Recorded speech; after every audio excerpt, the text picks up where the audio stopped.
Committee of the Burlington City Council. All councilors are present. First item on the agenda is the agenda, and move to adopt the agenda. So moved. Seconded. All right. All right.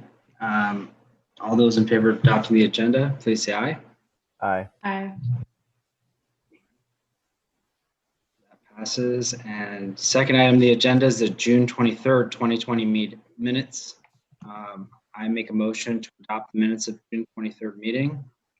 Second. If I could have a second. Thank you, Councilor Stromberg. Having a second, all those in favor of adopting the minutes from the June 23rd meeting, please say aye. Aye. Aye. All right, that passes. And the third item is public forum. And I will turn over to Peter to lead us on, see if there's a. Excellent. So two people have their hands raised. Yep. And so just for clarification, for anyone who would like to make a comment, you can raise your hand using the raise hand feature at the bottom of Zoom. Doesn't look like we have anyone calling in, but should you be calling in, you can also press *9, which will show us that your hand is raised as well. So I'll hand it back to Councilor Paulino to select people to talk. All right, first person on the list, I don't think it's in any particular order, is former City Attorney Gene Bergman. Hello, can you hear me? Yes. Excellent. I'm sorry that I did not see staff's memo about consolidated collection until today, until just recently. I think it is dated today, so I don't know that it was up when I looked yesterday. I have to say I'm very disappointed at staff's comments regarding the municipal option for consolidated collection. The plan as you have it right now actually privatizes recycling. And I have been an opponent of privatization as recently as the DID proposal for the downtown. I think it is a terrible move. One of the comments in the memo relates to the public meetings that were held, with this proposal. And I have to say, as somebody who had been involved and watches pretty closely, that there never was a real vetting of that as an option. So I actually don't believe that there's been a fair review of whether it makes sense for the city to do what has been done, what is being done all around the country, which is the municipal collection of solid waste. I see that staff has a number of questions that need to be answered. Those are totally fair.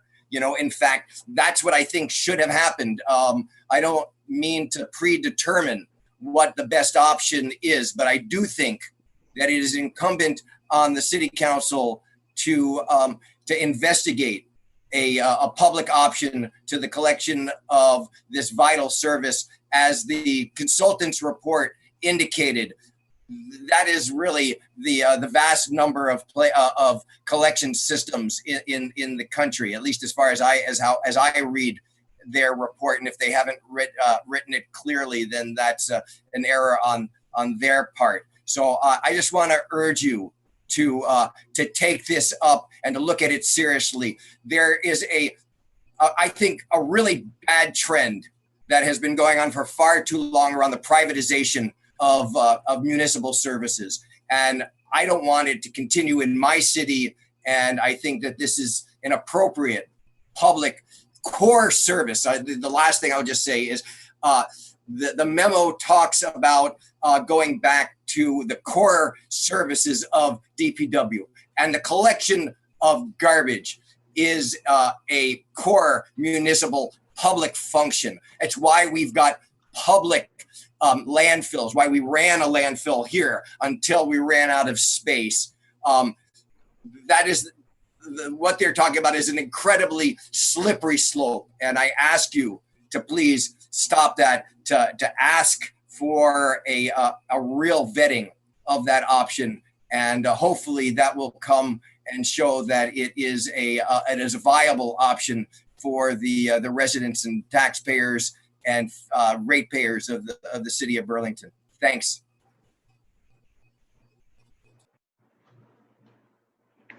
Thank you. Let me see. The next person here is Jean Waltz. All right, can you hear me? Yes. Thank you for having me. Hi, Chapin. I am chiming in on behalf of my neighborhood. I live on the corner of Cedar and Rose Street, which is 1 block away from the Sustainability Academy, where we have a traffic calming infrastructure that is a raised asphalt that is painted annually with very thick toxic paint. The intersection is kind of precarious. It's a 4-way intersection that actually travels around my house before it continues as Cedar. So in itself, it's dicey and it does need attention, but this raised area causes flooding, and the paint that they use wears off every year. And every year when they paint, I'm not going to say every year when they paint it, but 1 out of 3 years when they paint it, it rains and it just flows into the drains. But part of the problem is some of the drains are on top of the raised area. So honestly, it's like their decoration. There's nothing going in there. And in fact, the other drains are completely covered all the time. And even though you've got many drain ambassadors in this part of the city, it's caused severe damage to foundations, and the watershed situation is, I am sure that it's causing harm. But I also want to talk about how this particular infrastructure is toxic on other levels. It has, because it's a very open space, the way that the streets don't line up in a sincere cross makes it more open, and it has become a place where, you know, if you got a quad and there's a light snowfall, you can do some donuts. Hopefully you'll have your full-on camo gear when you do that. But unfortunately, there's been a lot of motorcycle activity, and we did, somebody passed away. Somebody hit a tree, literally kitty corner from my house. Somebody who's been a part of this neighborhood his entire life. Somebody who went to school with my kid. It's been traumatic, but this is not the first this is not the first almost, you know, horrible accident. There's been others. I don't know how to proceed with who do we talk to figure out, like, we need rain gardens. We need drainage. We need to close this intersection in a way so people can't speed through it for the safety and the health, the mental health of our community. But we also need, you know, my foundation, I'm having to have it repointed at an astronomical amount of money.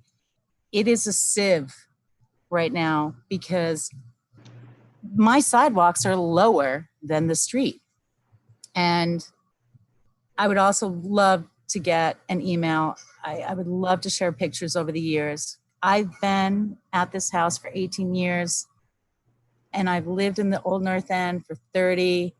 And I lived on Decatur and was a part of spearheading those bump out rain garden things. And I don't know why it seemed so easy 20 years ago, 25 years ago to make that happen. But we've been struggling in our neighborhood for a really long time.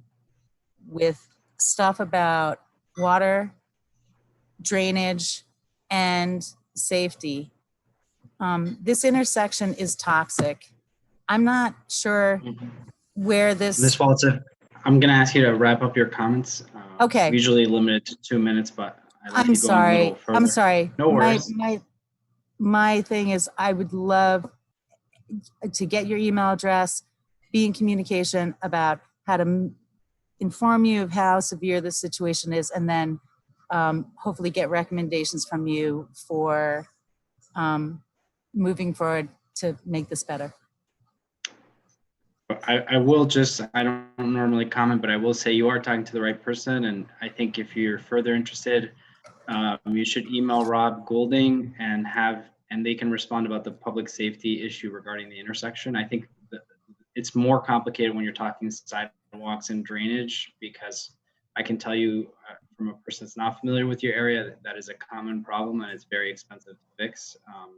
But that is a more complicated question. But if you want an answer on the I understand that signaling I understand that there's two things, and I will definitely follow up via email. Thank you for your time. Thank you. All right, I don't see anybody with a raised hand. Is there anybody in attendance that would like to speak before we close public forum or take calls? I see William Calfee.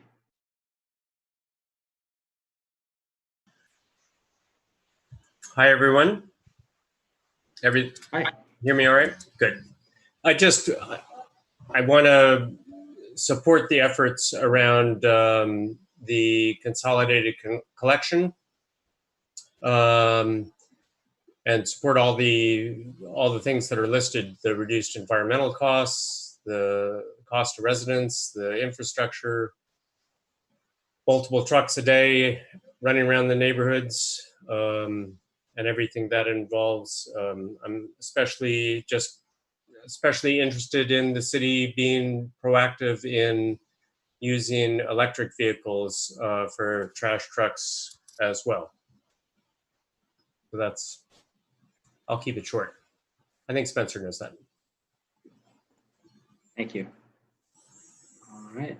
Anybody else in attendance through Zoom would like to be heard before we close public forum?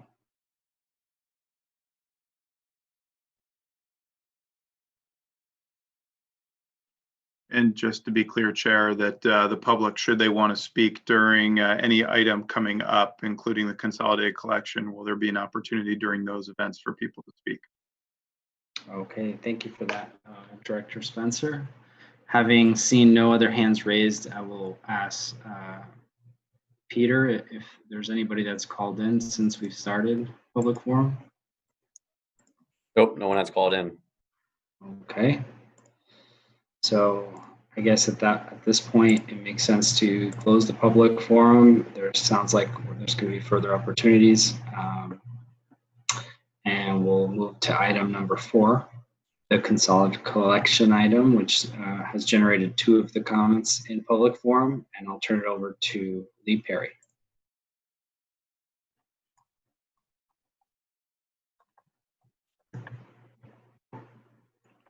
Can everybody hear me? Great. Well, good evening. I'd like to thank the committee for having DPW on the agenda tonight to discuss Consolidated Collection. And I'd like to also thank the public that has and will turn out for their interest in attending our second meeting. We're joined tonight by the consultant GBB, who is represented by Jennifer Porter and Sam Liebren. They will be doing the presentation. And then after the presentation, Director Spencer will wrap things up and we can take questions from the public or committee members. We have an hour for this. So with that, I'd like to turn things over to GBB and start the presentation. Okay, great. Can everybody hear me okay? I'm Jennifer Porter. Okay. I'm wondering if I can, yes, I can. Okay. Just going to share PowerPoint.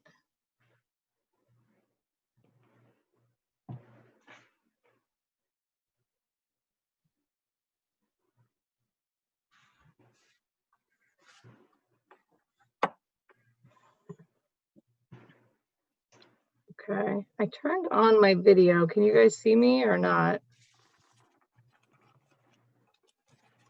Can anybody see me, or can you see the slide? We can see the presentation, Jennifer. Okay. Your face is not showing, but we can see Okay. your presentation in full Okay. screen mode.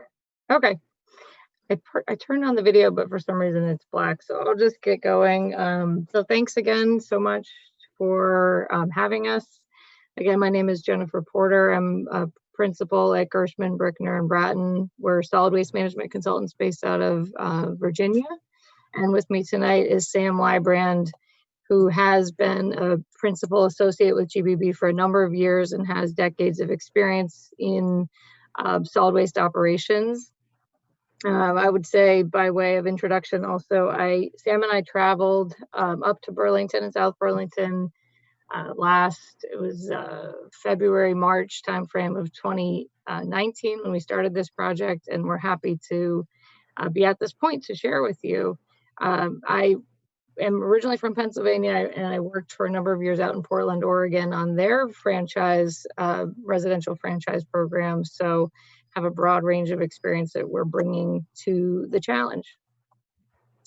So just a little bit of background, and I know some of this was outlined in the memo that came today, so just stop me if anybody has questions. But GBB team was selected to start January of 2019 on this project, which was Chittenden Solid Waste District was fiscal agent, but it was done on behalf of the city of Burlington and South Burlington.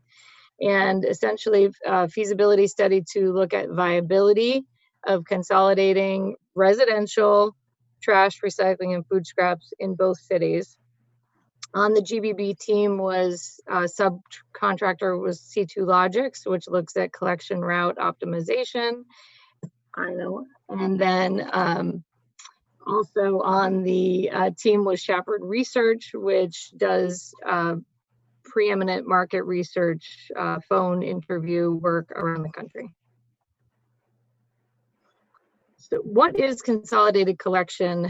For the purposes of this study and just generally in the industry, it's when a municipality such as the city contracts with one or more haulers to provide the collection service for certain routes or districts, rather than what is currently happening now in the city, which is you have multiple haulers on routes in each neighborhood and customers can choose their hauler. The objectives, and again, these items are also in the memo that the staff released today, which shows what was the sort of launching off point for our team when we started this project. It was to increase the things on the left-hand side, so increase recycling, to increase diversion, and through cost-effective mechanisms, to look at using wheeled carts for recycling for all residents, to increase safety on the roads, and with compliance with state and local mandates. And then the objectives on the right side of the screen there to decrease the costs, environmental costs and actual resident costs, the infrastructure impacts, litter by the use of the wheeled carts, and noise. To give you a little background on this concept, and as you know, we've already heard in some of the public comments and from the staff memo, just to kind of situate where you are in terms of providing, your provision of service as it is now, and to kind of put in some context. On the pie chart on the left, you can see in the US with households access to curbside recycling, the 3/4 of the customers in the US have access to curbside recycling at the curb, meaning not drop off only, but they have access at the curb. And then if you look at the source on the right, and this is 2015 data that we pulled from a recycling report, that on the right, you can see the source of that. How was that service provided? 81% through municipality or private hauler, and 19% individual subscriptions, which would mimic what you have now in Burlington. The next slide gives a 2019 look at the same kind of data, and this is from GBB's own benchmarking of nearly 500 cities and counties in the US.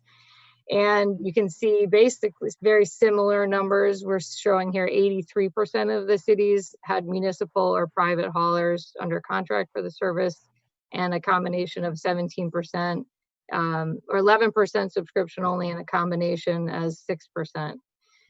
Now, we had a question on the last public meeting about this 83%, and more specifically, how did that break out between municipal and private? So on the next slide, you can see this is the breakdown of the 83%. And so you can see that 58% of that group is the services provided through private contracts, 40% is provided through municipal, and 2% is mix. So again, this is of the most recent data from GBB's benchmarking, and just to give you a sense of where your service lies in the greater service provisions. Sam?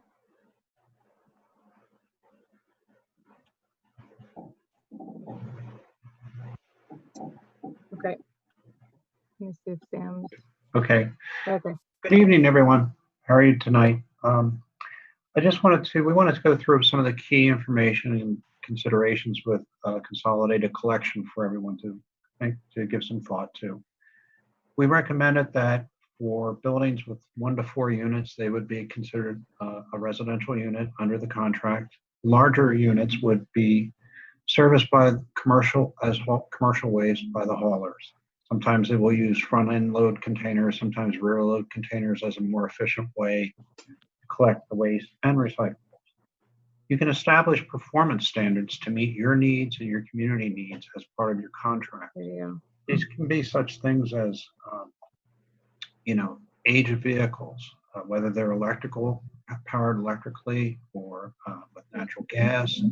You can also have performance requirements which specify if there's an issue with picking up the waste or the recyclables, that there are penalties that the hauler will incur.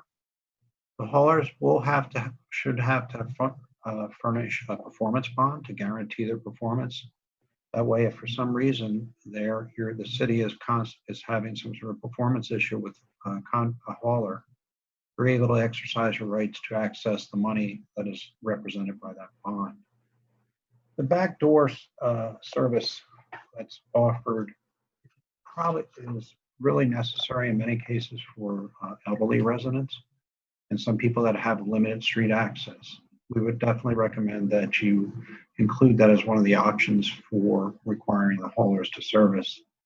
It can be at an additional fee if you want, if specified, but at least we recommend strongly based on your city that you at least have the haulers provide pricing for it and that be offered as an option. Ready, Jen?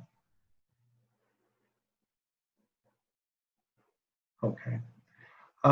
What you can do is you can have, as I mentioned, opportunities for smaller haulers, whether it's bulk waste collection the haulers you can contract for them to be the designated hauler for picking up bulk waste, food scrap collection, or even backdoor collection. This way you give some opportunities for the haulers that aren't as well capitalized as larger companies to participate with your community in the service. You should allow, based on history, we recommend that you allow for opting out by certain residents who are in the habit of bringing in their waste and their materials to the drop-off center. What we do recommend is that there would be a minimum of about 15%. And we can get to that as further on, but it's in order to allow the haulers to have some base assumptions upon which to structure their proposals as far as costs and number of units that would be serviced. The range for current pricing that we came across was $28 to $49 for 64-gallon weekly trash and recycling, and every other week recycling, as you would imagine, was less expensive, $37 to $45 per month. It's kind of the ranges you see. It's pretty standard with the disposal costs that you in your marketplace. Thank you, Sam. I wanted to just note that we do have the draft of this feasibility report that I know the committee has seen. It's up on the for the public review. And these current charges, we took the information that was provided in the hauler permit applications, which provides a range per service level. We were not able to get how many customers at each service level. But if you want to look at that more explicitly for the 4 main haulers servicing, we don't have them by name, but just hauler 1, 2, 3, and 4. You can look at table 1 on page 39 of the report to see more specifically how the current charges break out. But just to keep those these numbers in mind as we move into now our next slide, which is going to show the impact that we came to from doing some of the consolidated scenarios. So what we did was look at a base case and then a number of options A through G with a combination of weekly, every other week, or yes or no on food waste collection.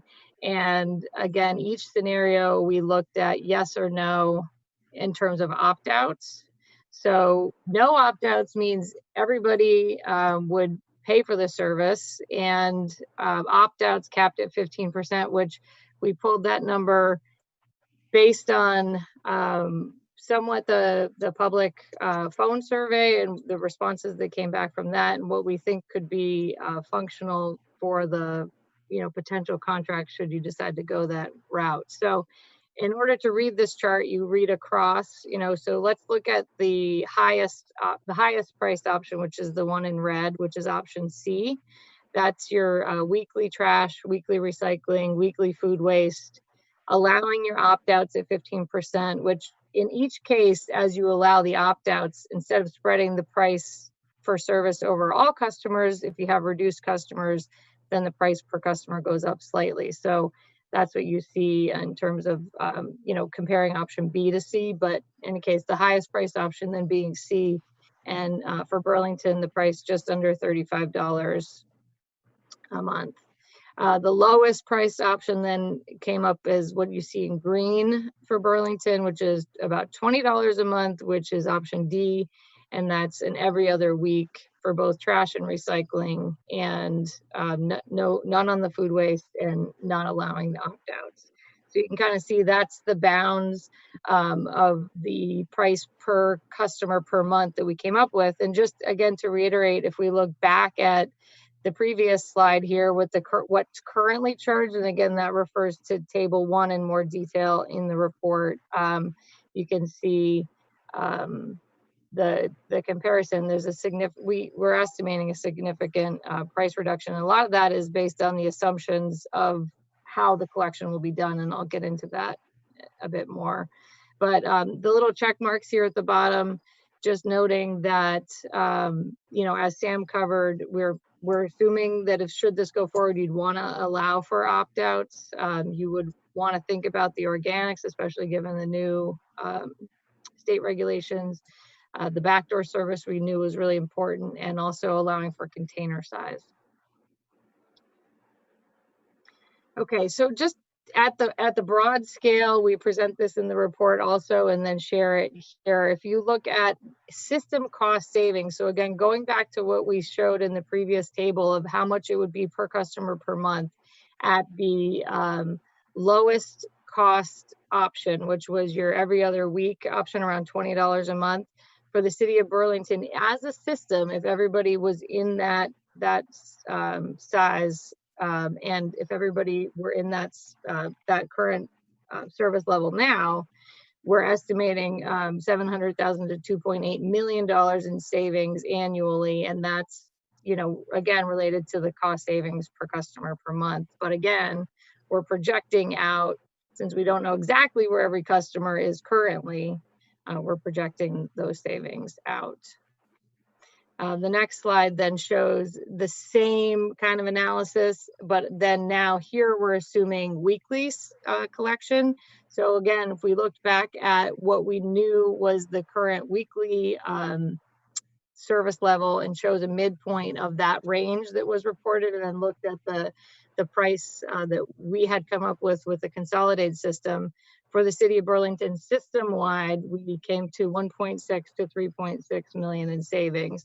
And you can see, some of this we're going to touch on briefly additionally, like the greenhouse gas emission savings and, comparing to collection costs nationally and some other items. But I think that the bottom line with this is there are system inefficiencies that you have from having essentially your cities serviced by 3 haulers, primarily circling the miles in the city and all of the roads to provide service. And what we did in terms of this next slide was then look at the greenhouse gas impact with that. So you can see Burlington's current the estimation for consolidated collection scenario in terms of weekly waste collection. We estimate having 3 trucks in your fleet, and then you can see here the week and per year carbon dioxide equivalent emissions. And then if you went to every other week, you could have 2 trucks in the fleet. But if you look over on the right side, the key part here is that since you have 3 haulers basically traveling all the miles of your city, that if you gave not necessarily 1 hauler the entire city, but districts of the cities, you could see up to 2/3 of, could save 2/3 in terms of the miles traveled, since you could have additional, only 1 hauler per district versus the 3. Sam?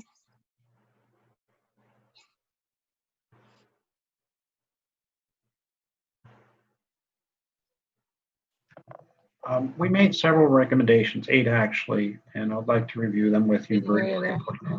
Excuse me? Can you hear me, Jen? Good, okay. We made several recommendations. One of the first ones we recommended is that the city or the district negotiate a disposal agreement separately with Casella Waste Systems for the waste picked up in the city of Burlington. The basis for this recommendation is Casella Waste operates the only integrated transfer station and disposal operation within the marketplace. This provides them with a significant amount of advantage on perhaps the other haulers that would want to participate in the RFP process. So you're kind of leveling the playing field from a competitive standpoint by pursuing this option, and hopefully encouraging other haulers who don't have transfer stations and landfills to participate in the RFP process. That's the basis for the first recommendation. We also recommended that the district directly bill for the cities for the processing of the recyclables. It's because the recycling prices go up and down. Markets change frequently, which has happened in the past 2 years. And for some of the haulers who don't operate their own material recovery facilities, to accept that burden of trying to project what the resale rate, commodity rate would be for the recyclables becomes very, very difficult. It would probably reduce some of your participation in the RFP process and probably inflate the cost in order to cover potential downside 5 years from now, where it's difficult to project where those pricing will be. So we recommended that the district, which owns the current material recovery facility, bill the cities directly for that service. That way you can have an established price for all of your recyclables. You can adjust it quarterly or annually depending on markets. There are mechanisms to do that. But this would take some of the risk out for the haulers and increase the performance, the likely participation of smaller haulers in the RFP process. We did recommend that you establish about a 15% maximum opt-out for your residents. Your residents could still opt out, but the city would be kind of responsible to just provide that minimum maximum minimum opt-out rate to the haulers so that they can actually structure their proposals based on knowing what number of residents they're going to service, and then do and perform the necessary cost analysis and therefore pricing for their proposals. Then we did recommend direct billing by the city of Burlington. And the basis for this was that there's two primary drivers. If the haulers are going to do the billing, they will take into account potential bad debt and structure that into their price, which could inflate the price somewhat. Second item is the city of Burlington currently has a $4 per month solid waste fee that it charges. However, it does it indirectly, where the haulers charge the resident and then they reimburse the city. And it seems like this would help streamline that process. So that was another driving factor for that recommendation. We recommended a 7-year contract initial term with 3 one-year option periods. The main reason for that is it allows any of the new equipment that the haulers may purchase to service this contract, such as electrical vehicles, are able to be spread out over the initial term of 7 years, rather than having to spread that cost over a term of 3 or 5 years. And then the 3-year option, it seemed the most administratively efficient way for you to consider whether you want to extend that agreement for 3 years. We did recommend that the district expand its food waste processing capability if you're going to include food scrap collection in the RFP and require it for residents. The basis right now is that there's a limited amount of food scrap processing capacity currently at the district's facility. At least that is our understanding. We do recommend that City of Burlington and the City of South Burlington issue separate RFPs. This allows each city and their residents to make separate decisions. So that seemed to be the best way to go from that scenario. We did recommend that you include options for smaller haulers to participate, bulk waste collection perhaps, backdoor service, food scrap waste, because we understand that it's important to many of the residents of your city to provide smaller haulers with the ability to stay in business and maintain their businesses and their employees. So those were our 8 recommendations that we provided as part of our analysis. Thank you, Sam. The end slide here really talking about next steps. So the current project that we're in here at the top is the feasibility study. And as noted, we had the public meeting in Burlington on June 25th, this TOOC meeting being the second public meeting, and the decision of how to go forward from here to City Council is, I think, the question from this point forward. But, further study to implement or not consider any further. So that's the gray bars we're at the top. And then we did speculate through 4 tasks, if there were a decision to go forward, what would that look like? And we put forth a basically 9 to 12 month timeline about how this could happen and how we've helped other communities toward this goal. So I think with that, we're at the end and just available for questions and answers. All right, thank you so much. I'll turn it over to the other counselors first and give them an opportunity to ask questions. Who wants to go first? Counselor Hanson. Sure. Great. Well, thank you very much for the presentation. So I just wanted to follow up on. Well, actually, Counselor Hanson, can I pause you for a second? Yeah. I think Director Spencer actually wanted to make some comments on the report. My apologies. Sure. Is that friendly, Counselor Hanson? Great. Thank you. Appreciate GBB's presentation. We asked them to be especially efficient tonight, so there are some data on survey responses that they did extensive survey analysis that's in the report but wasn't presented tonight to maximize time for your questions. Just wanted people to know that's available. We did put out a memo today, as a member in the public forum identified, really trying to help summarize where we've been with this process and where we're going. I apologize for the late delivery. We are short-staffed and managing COVID during these times, so appreciate your understanding. Ultimately, what we are seeking tonight from the TOOC and what we tried to outline clearly in the memo is guidance on the following items. Do you want us to vet a municipally operated consolidated collection system? That was discussed in public forum. That will be a key data point for us moving forward. We are willing to do that. We're not in opposition. We were merely explaining how we got to where we got today. Number two, are there any outstanding issues that this committee wants the consultant or the city to bring to you for your deliberation? Third, is there any additional public engagement that you want to see? We have done front porch forum postings. We've had public meetings. We've sought to engage the public. To date, we've received 21 responses. We've appreciated those, but this is a policy decision that will affect the entire community.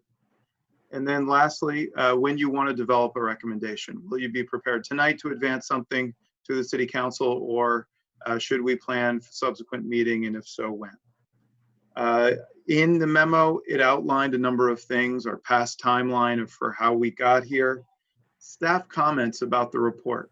Overall, staff is pleased with the report that GBV has done. There are some comments that we believe need to be further amplified in the report, and they are listed in your document.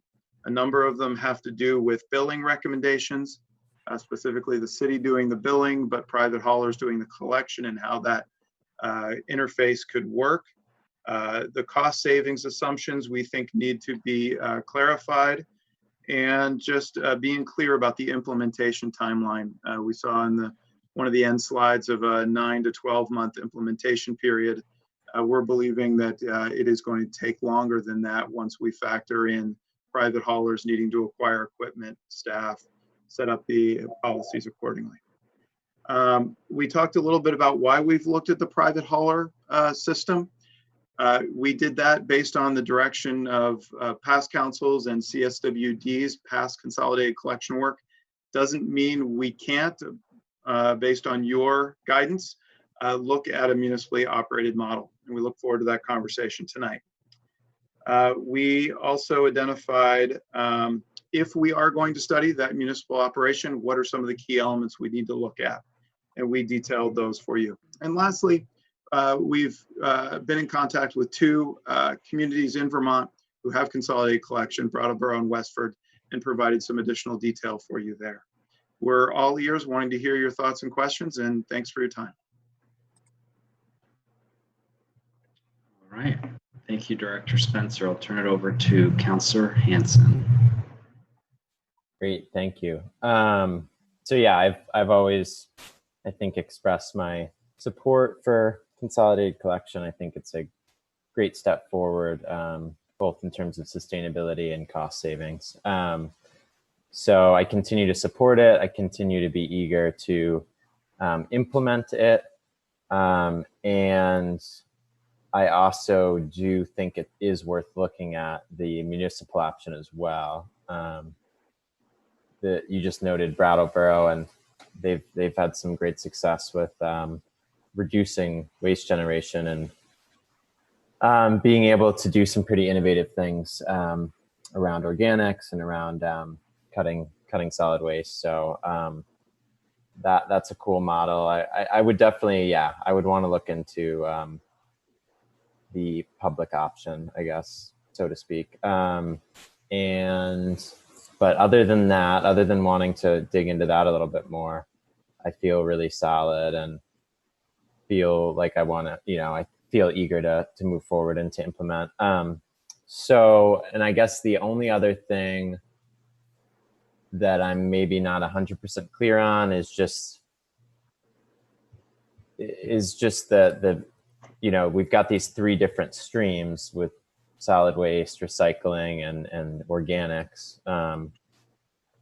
And I don't really understand where we're at in terms of merging or not merging those. So like if we did look at a public option, could we still do a municipal recycling paired with consolidated collection of waste, and or organics, and or could we have a separate consolidated system for organics haulers? So I'm still a little bit unclear on that front, and I don't have a super strong preference. I think it's worth looking at all the different possible combinations around that, because even if you consolidate within one stream, you're still going to see a lot of savings. You don't have to necessarily consolidate across the streams to get a lot of the benefits. So I'm open to different combinations and just want to hear more of kind of where we're at with that question.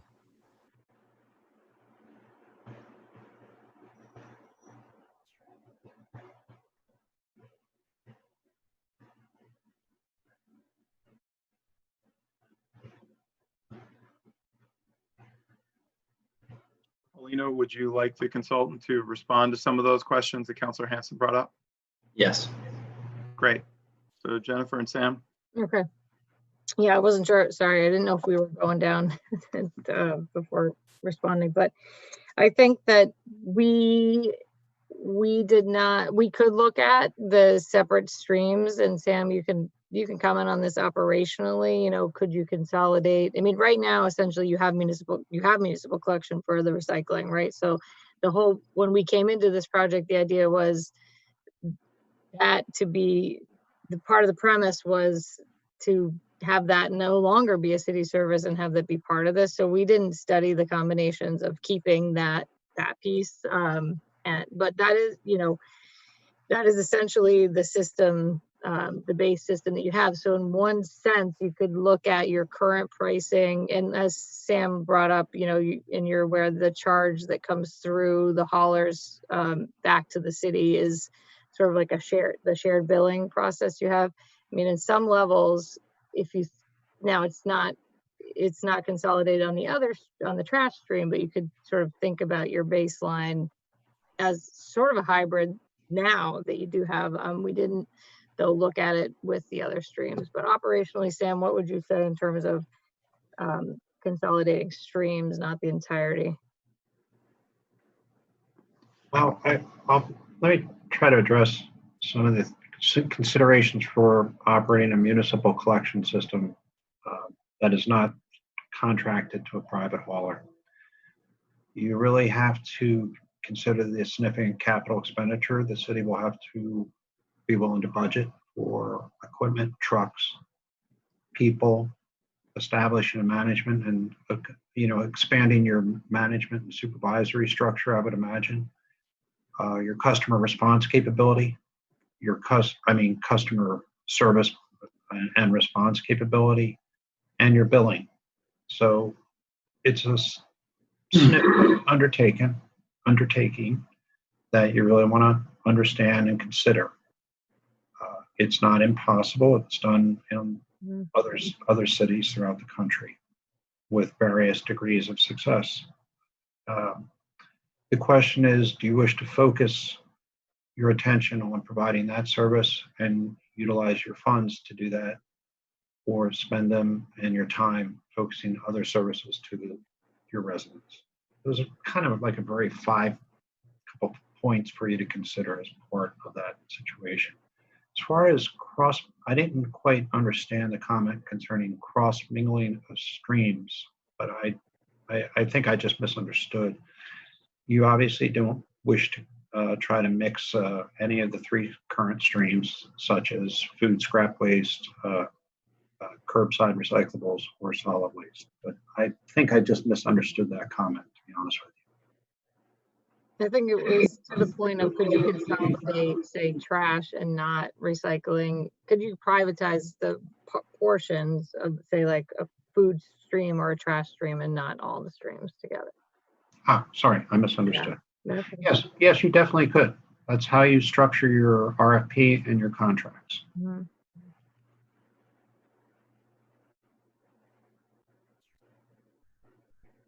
Councilor Hanson? So thanks for that. And just to clarify, so what I meant by that is that if you do a consolidated system just for waste, I think that is still pretty, it's quite different from what we do now, which right now you just have 4 different haulers crisscrossing all over the city. versus having an organized system that's actually efficient, and you designate zones or however you want to break it up, and you have one hauler going door to door in an efficient route that makes sense, that is more cost effective and more sustainable. So my point was that you could do that within solid waste.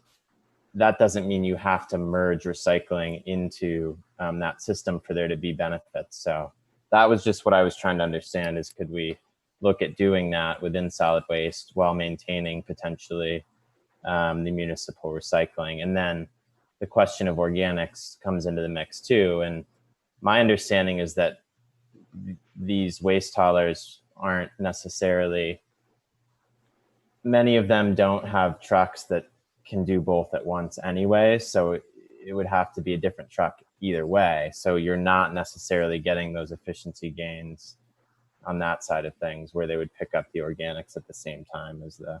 So I was just trying to understand where we were at in terms of that, in terms of the different streams being collected by one single hauler versus separate haulers. Yes, you could continue to collect recyclables with the city's employees and trucks, and just contract for solid waste collection. You may lose some of the efficiency and management structure and pricing that you would gain, because the hauler would be responsible for both services. But you could obviously continue to have those two systems in play at the same time.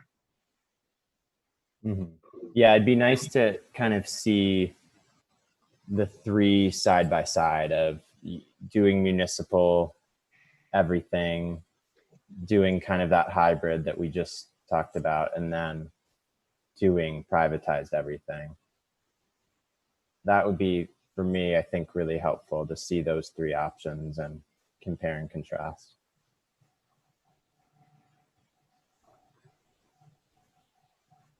Okay.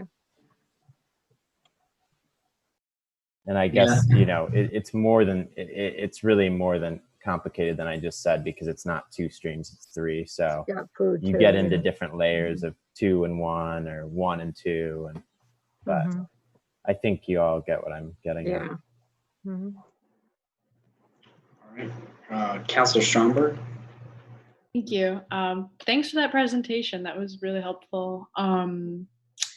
Yeah, I agree exactly with what Jack is inquiring about, because it does matter very much, especially to the individual, of like what, like I know people that are bringing their own compost places now and kind of have like their own organization around it. And I'm just wondering too, on that front, with the collection scenarios that you laid out, you don't have to go back to the slide either. I have it pulled up, but I noticed that all options A through G don't really have, and do correct me if I'm wrong, but it doesn't look like it has opt-outs for individual services, or was it opt-out of the entire service? Yeah, the entire. Okay, so that's what I was thinking. Yeah, you could look at, like, if you wanted to just opt into food. We didn't model that scenario because there's so many scenarios to look at, but you can start to see the cost of the food based on the difference when you add the food in. So that's one way to. Yeah, so I was wondering, like, and I, you know, I'm very interested in this, and like I would be happy to sit down with y'all and do that too. But obviously you're the pros, but I think that would be super helpful to see, just because I do know so many individuals personally that do certain things with certain wastes, and I think that's kind of a trend or direction rather that we're headed into here. So that was one thing. And then I wanted to address a quick other comment about the privatization. I do share the sentiment that I personally would like to keep things as public as possible. But I do understand that there's this efficiency. And if this is the efficient route, if this is so incredibly efficient to take this route of one of these kind of like combinations that we're looking at, That makes sense to me. And I also do know that like a lot of larger cities, like I think San Francisco and Seattle, like they're very privatized in terms of their recycling. I don't know about other forms of waste, but I know recycling is. And so that, you know, that then they have a lot of good outcome. A lot of people obviously kind of play into that more so. And I think there's a lot of benefit there. So that's one thing to think about in terms of privatization. And I think I had a few other questions, but I'm like a little hot in here. I'm just wondering if we could get like that side by side, and I don't know if we could maybe do that sooner rather than later. I don't know if it would. I'm kind of antsy because I do know that this is something that we should move forward on. I'm a really big fan, like Councilor Hanson, on consolidated waste. So, you know, I do want to see this move at some point. And then in terms of public input, I know that point was made earlier or questioned as to if that's a direction we should go again. And I do think we have done a lot of public outreach. It's kind of hard to get people to be like super involved and engaged in like waste management. But I think it's still important, and I would lean towards maybe having an additional public meeting. But yeah, overall, I'm very pleased with what we're working with. So thank you again so much. Yeah. Thank you. All right, thank you, Councilor Stromberg. So I have some comments, but not many questions. I think my comment, which is not really a question, even though it is, I'll ask in the form of a question, is, you know, I think we all are interested in a municipal option of collection, but I don't see how it's feasible in the short term, in the next 5 years. And I can only imagine what one truck costs, not to mention, you know, what it would cost for the city to buy. I don't know, I would guess they'd need at least 2 or 3. The fact that one company needs a 7-year contract to justify the payment of that kind of a vehicle says a lot about that, what it would cost the city to engage in that. I think that city billing is a must, and I think we should only do that option. And the reason I think so is because we have a lot of special needs as a city that we impose, and by keeping the billing within the municipality, we'd be able to have more control, better able to enforce costs, negotiate, keep programs for low income, work on the opt-out, just having better quality control. And I think there's a lot of potential here. So I think I'll go back to my original question, which is, can we explore municipal option as a long-term model without setting this path? You know, I'd like to see RFPs sent out basically on this model to get us to a certain point, and then we can keep looking at the municipal model on a 3 to 5 year plan, and how that would look. That's just my personal perspective on it. I think that reducing traffic on our residential streets, and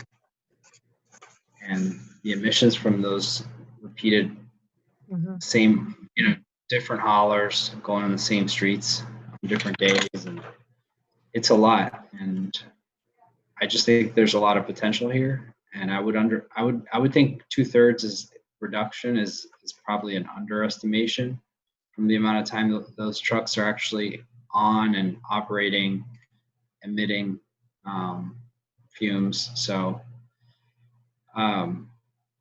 I think another option is that, you know, I'll go back to the billing portion, is, you know, I think that some of this long term is how we look at trash and how we feel about it. Not to get too personal about it, but like I think that reduction is also part of this, and that's why the billing is really important, because I think we should consider different incentive programs for people who are smarter about composting, and then smarter about recycling. And I think that if we incentivize that, and perhaps even have like how we have now on recycling, a tax for people who don't want to do that, who just like, what, I don't want to deal with washing my recycling and composting. I'd just rather pay, an extra. So I think there's a potential there, which again, another good reason to keep the billing within the city. But I think this is a great work, and I don't think we should slow it down, but I do think that it'd be nice to have municipal option long-term. And maybe focusing on the recycling piece, being municipal first, and then I think the garbage obviously would be too much. I see Councilor Hanson has a follow-up. Yeah, I just wanted to follow up. It was something Councilor Stromberg was mentioning about the different waste streams, and I think it's really important to understand that because the mandatory composting is new, from what I've observed and just talking to folks, there's very few, if any, landlords that actually are paying for pickup of organic waste right now. In Burlington is 60% renters, and most landlords do include recycling and trash pickup within the cost of rent. But most renters I know that have someone picking up their compost, they're paying for that themselves out of pocket. It's not through their lease or through their landlord. So that really influences, the decision-making process, I think, for people. And so I think it's really important for us to think about that too, in terms of what Councilor Stromberg said. Like, there's more incentive then to potentially compost in your backyard if you're going to save that money. But if your landlord's already paying for recycling and trash, of course you're not going to do something separate because it's already included in your rent. You're just going to use that service. So I think that's an important part of it to keep in mind. Oh, I'm muted, sorry. I apologize for not seeing this earlier, but we do have one person that's raised their hand. Councilors don't mind, I'll turn it over to that person and anybody else, and then maybe we can go back for set follow-ups. William Calfee, can you hear us? Hi there. Yep, I can hear you. You hear me? Yes. Okay, great. So first of all, I support consolidated pickup. And I want to just, one thing that Franklin was saying, it would be really great to figure out ways to encourage people to recycle or compost. And I don't know, I did a little research, and it looks like there might be capacity to have trucks weigh trash as they, pull up a bin. And then, so, there would be some minimum weight that every household gets. And then when you exceed that weight, then there's additional charges for that. And that would be encouraging people to look at reducing, as Franklin was saying, and diverting things to either recycle or compost. Let's see. The other thing was, I'm wondering in this package what, because clearly there's huge gains from reducing the amount of vehicles that are traveling the streets. But if they're all diesel powered, obviously that's a huge gain. But what kind of incentives are there for these haulers to, especially if they're investing in new equipment, to invest in electric trucks, which are available these days? Because in addition to the emissions in neighborhoods, there's also brake pad dust because a trash truck is accelerating and then jumping on the brakes. And electric vehicles can regenerate that power of stopping rather than burning brake pads, they can put that back into the Mhm. battery. Let's see. The other point was, if the consolidated, if the Chittenden County waste system doesn't have capacity to recycle, I'm sorry, not recycle, to manage all the compost, all the food scraps, perhaps there can be some arrangement made with these private compost folks that are out there who have already developed systems on farms and whatnot that are managing large amounts of compost already. And perhaps that can be something that a hauler could transport compost to a site or one of many sites. I think there are 3 different compost people in Burlington right now. Mhm. And then the last thing was just trying to understand. I've always had, and I've been involved in recycling since I was 10 years old, literally. And I've always, once it became a single stream recycling, I still struggle with that whole thing of combining glass, which gets broken, with things like cardboard that the glass can get embedded in. So I'm very interested in understanding how you can have a truck that will pick up compost and trash and recycling and actually keep them separate and deliver them where they need to go and not have them end up as trash. So I think that's it. All right, thank you for that. Thank you And for your thank you. comments. Thank you for listening. I think we're going on almost an hour on it, and happy to spend more time on it. So if any, I'm ready. I think I've said my personal take, so I guess I'm curious to know what councilors feel about moving this to the council with a recommendation.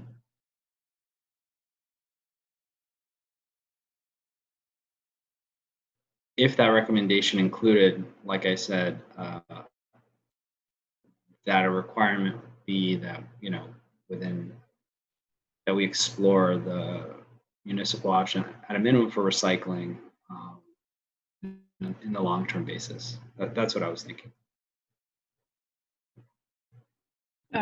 If I may, I agree with that.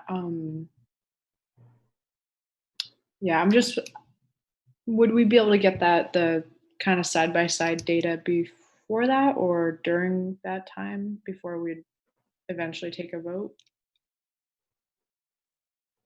If that's possible.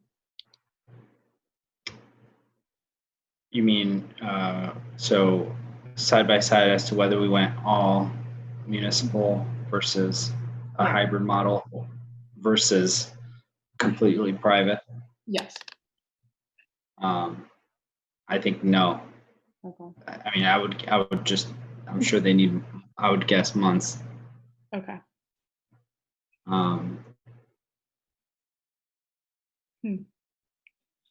Councilor Hanson, sorry. Oh yeah. So can either of the folks from GBB give us a sense of how long that would take to look at the considerations that Director Spencer had laid out in the memo around municipal? It's yes, I would say Sam chime in here, but I mean I would think we'd be in a I'm going to say about 3 to 6 months kind of range. That's exactly what I was thinking, and 3 is being a little aggressive. We'd have to fully understand the assumptions that we're going to base it on, and some of that's really based on the pay rates which you wish to use, your insurance rates, just to name a few things, and your understanding of what you're seeking in the way of collection KPIs for your crews and how you intend to manage such a situation. So I would say 3 to 6 months is probably the best estimate to provide at this point in time. Mhm. Okay. And what about just looking at maintaining the municipal recycling, just keeping that existing system in place, in terms of laying that option out for us? Would that be a lot of preparatory work? Well, you already know your cost and your structure for collecting your recyclables yourself. So that's an item that's well known to you.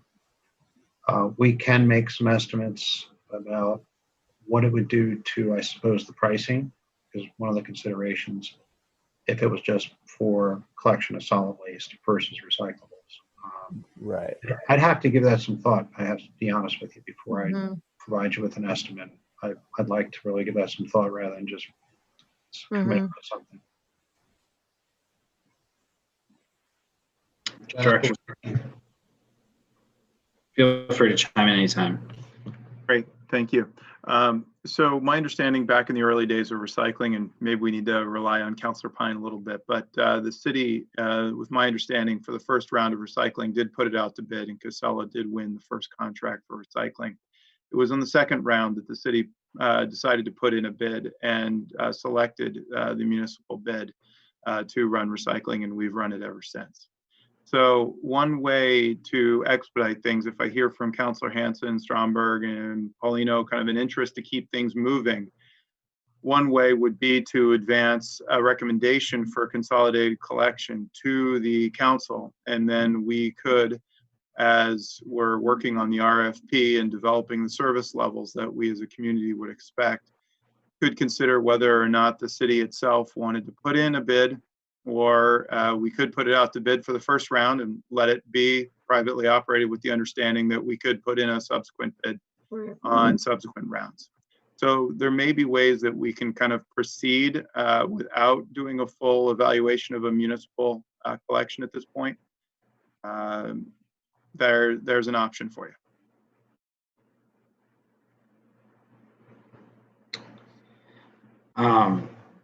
I think that I'll just make a quick comment for people to think about, but I do from my time at the TOOC, and I think this would be more for Councilor Stromberg than Councilor Hanson, who I'm sure has recognized this, but the sense we've gotten is that this has been a very difficult service to manage for the city, and it has a lot of variables and fluctuations. And at a certain point, could our citizens' tax dollars be, is there another service that DPW, the agency, as small as it is, that they can be providing for taxpayers for that same amount of money? And I think that I know you guys heard, about the recycling in China and so forth. And so things like that have made it really difficult when it was already difficult and challenging. Is this, and this is just the sense I've gotten. This is not a conversation I've had with anybody directly, but that it's, so if we think about it from an optimization standpoint, I guess one question I was asking myself is like, what is the main benefit for keeping it municipal if we have control over the billing? If it's a lot more complicated, and I think it comes from we're not big enough. We don't have a big enough, and where's the money going to come from? Again, I'm just asking questions. But Councilor Hanson.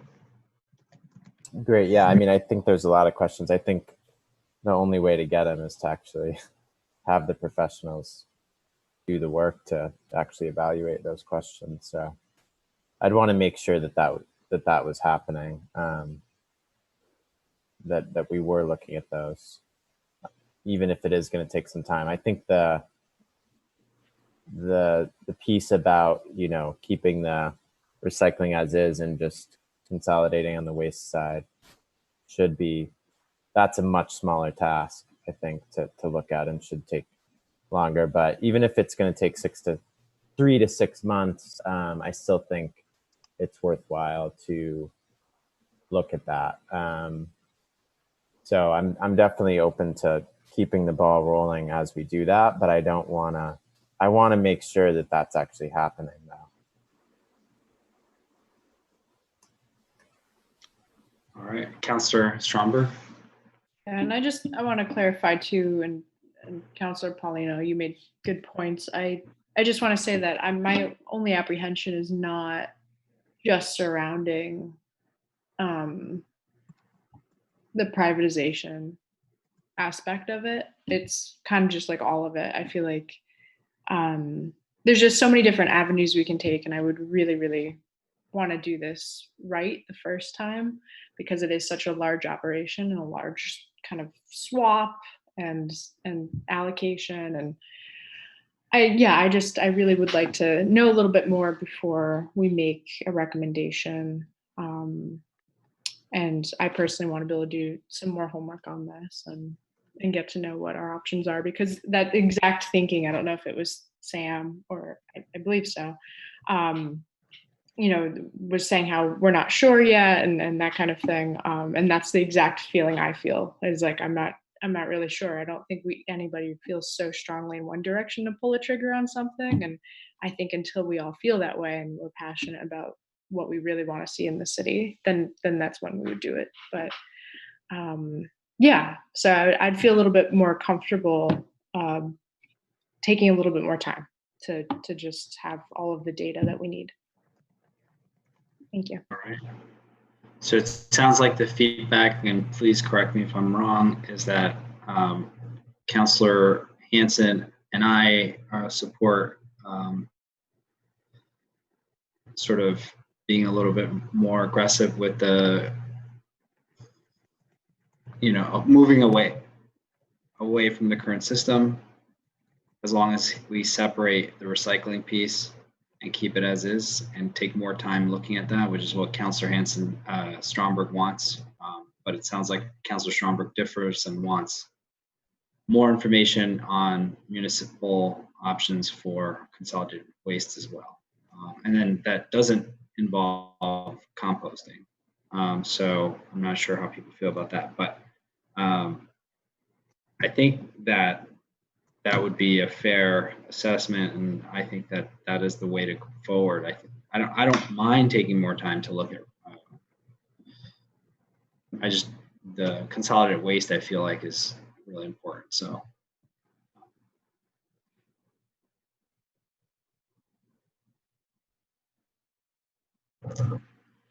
Yeah.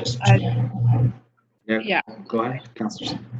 Sorry. I think that, consolidated waste is incredibly important. And that's something that, I want to see us move quickly on all fronts. They're all incredibly important.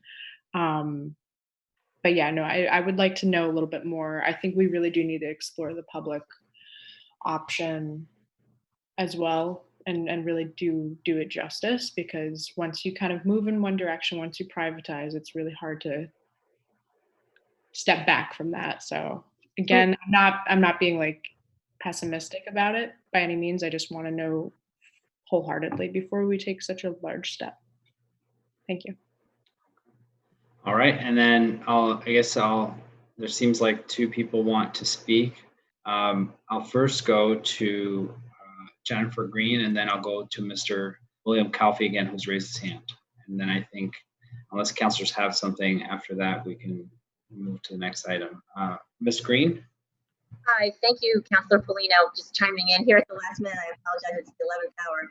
I just feel inclined to provide some historical context and a reminder, if it hasn't come up, that the previous mayoral administration had a group called the Energy Coordinating Committee, and I served on that committee. I was the city staff person, helped orchestrate it, and I'm recalling that way back when, one of the primary recommendations that this group put forward in terms of greenhouse gas emission reduction was the consolidation of trash hauling. Mm-hmm. So just a reminder that this has been in conversation for quite some time and was identified early on in my career with the city as a primary step forward. So maybe in short, I want to thank the GBB team for the work that they've done and for your interest in moving this forward, despite your interest in additional sort of information. Thank you. We definitely appreciate. I appreciate a lot, and people who were involved with things in the beginning come forward and remind us just, you know, how long things have been on the table and how it came about. So I appreciate that. Mr. Calfee. Hi there. Thanks for taking my comments again. Hi, Jen. I'm also worried about putting it off because I think I didn't write down the greenhouse gas emissions, but I do remember that the minimum dollar savings was $1.6 million a year. It's pretty significant dollar savings, and so there will be associated greenhouse gas emissions. So I don't think this is one thing to be studied a long time. So the other thing I'll just throw out is that much to Chapin Spencer's irritation, our neighborhood collectively put all of our recycling bins on one side of the street. And I just wonder if Jennifer and Sam, in whatever the company was that looked at route optimization, looked at there could be certain streets in Burlington where you could ask the residents to take their bin across the street, which is another 20 feet. Mm-hmm. And in our neighborhood worked pretty well. And that might reduce the traffic as well. Sorry, Chapin. That's all. Thank you. Mm-hmm.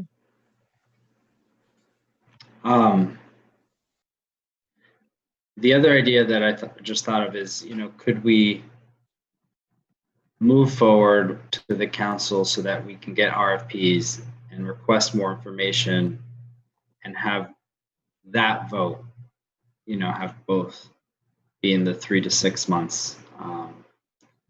I think, Lee, you had mentioned that the RFPs would be in November from the last meeting. Am I wrong? If it's the best case scenario. It all depends on when it goes to council and we, you know, get permission to move forward, then we'd have to create the RFP. So, yeah, could be a little longer. I'm not exactly sure, but it's going to take some time to do. All right, so I'll turn it over to Director Spencer for any further comments. I think if I'm hearing the committee right. Sorry, point of information. Yes. We did. I saw Jennifer Porter a couple times trying to get in, Chair. I was going to say on the routing question, it's, you know, if you want me to respond on that, just to say they didn't do turn by, like we didn't print each house route, but we did estimate the routes, taking into consideration even like, you know, the alleyways, and it was pretty detailed in that front. So we could pull out that specific response, but I just wanted to say they did look pretty closely at the street view. Thank you. I'll make a comment very quickly and then I'll keep quiet. I don't think you're going to see very much savings in the cost. And from a safety standpoint, I would hesitate to ask your residents to cross the street with a trash can, recycling cart or a trash cart 2 times just to get it out. That's just my initial impression. I don't think you're going to see any significant savings whatsoever. And, you know, I'd hate to see something like that happen to a resident trying to cross the street to do so. But that's just my initial impression and thought. Not trying to be negative in any way about the idea. All right, thank you. I do see, before I turn over to Director Spencer, after I said that, I saw Gene Bergman raise his hand. Gene, are you there? Hi. I want to encourage you to study. You cheat yourselves if you rush it to the council without having the full information. You can't make a decent decision, and it becomes a fait accompli. I've seen these railroads. I've participated as a member of the government in these railroads before. It is not seemly, and I would ask you to take the time to study a the public option, a municipal system, you know, one of the issues with privatization is the race to the bottom. And like the DID proposal, where it sounded really nice, but what happened was you were going to potentially outsource the maintenance of City Hall Park and all the public spaces to a private entity, which means that the elimination of union jobs is run front and center. Part of the trade-offs that we as a public need to be making is the right of people to make a decent living. And what you've got in the current recycling system are union jobs that have livable wages with pensions unheard of in this world, but definitely needed. And if you need any example of why, just look at what's happening in the country around COVID. And if you think it's bad now, you wait till they cut those unemployment checks. So I beg you to please take the time to put it out on the table, to do the decent job in terms of the study of this so that we can make the trade-offs.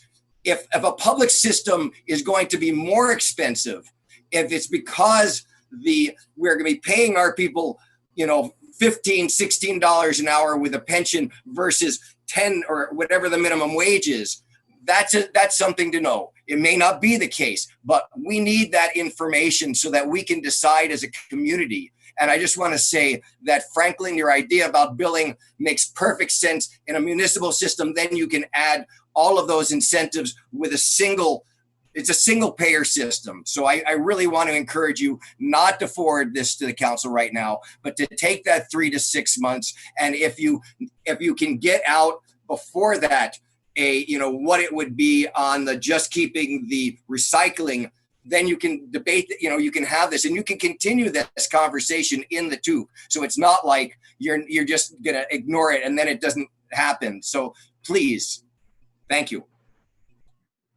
Thank you. Director Spencer. Great. We have 2 more meaty items on the agenda. So to try to wrap this up, my understanding is that the committee wants to take some more time to study a public option. There were some additional data requests that were simpler to gather, and that we could look at gathering those and working with GBB to incorporate the staff's comments that we have made in our memo. And then we could bring to you a concept and a scope for a public a study of a municipally operated consolidated collection system at your next meeting, or at least a framework of one to discuss next steps and how we procure that work. Great. All right. So we'll close that item and move to the next item. Item number 5. Integrated planning, and I'll turn over to Jenna Olson from Water Resources. Thank you to GBB. Appreciate you coming and attending. Thank you both. Bye, Thank everybody. you. Thank you, everyone. Have a good evening. Thank you. Okay, You take care. too.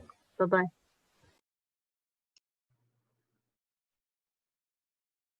From one meaty policy item to another.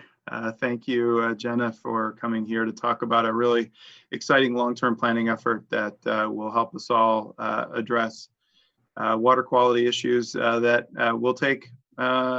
have taken time to move the needle. And with this coordinated planning, hopefully we can make generational steps forward.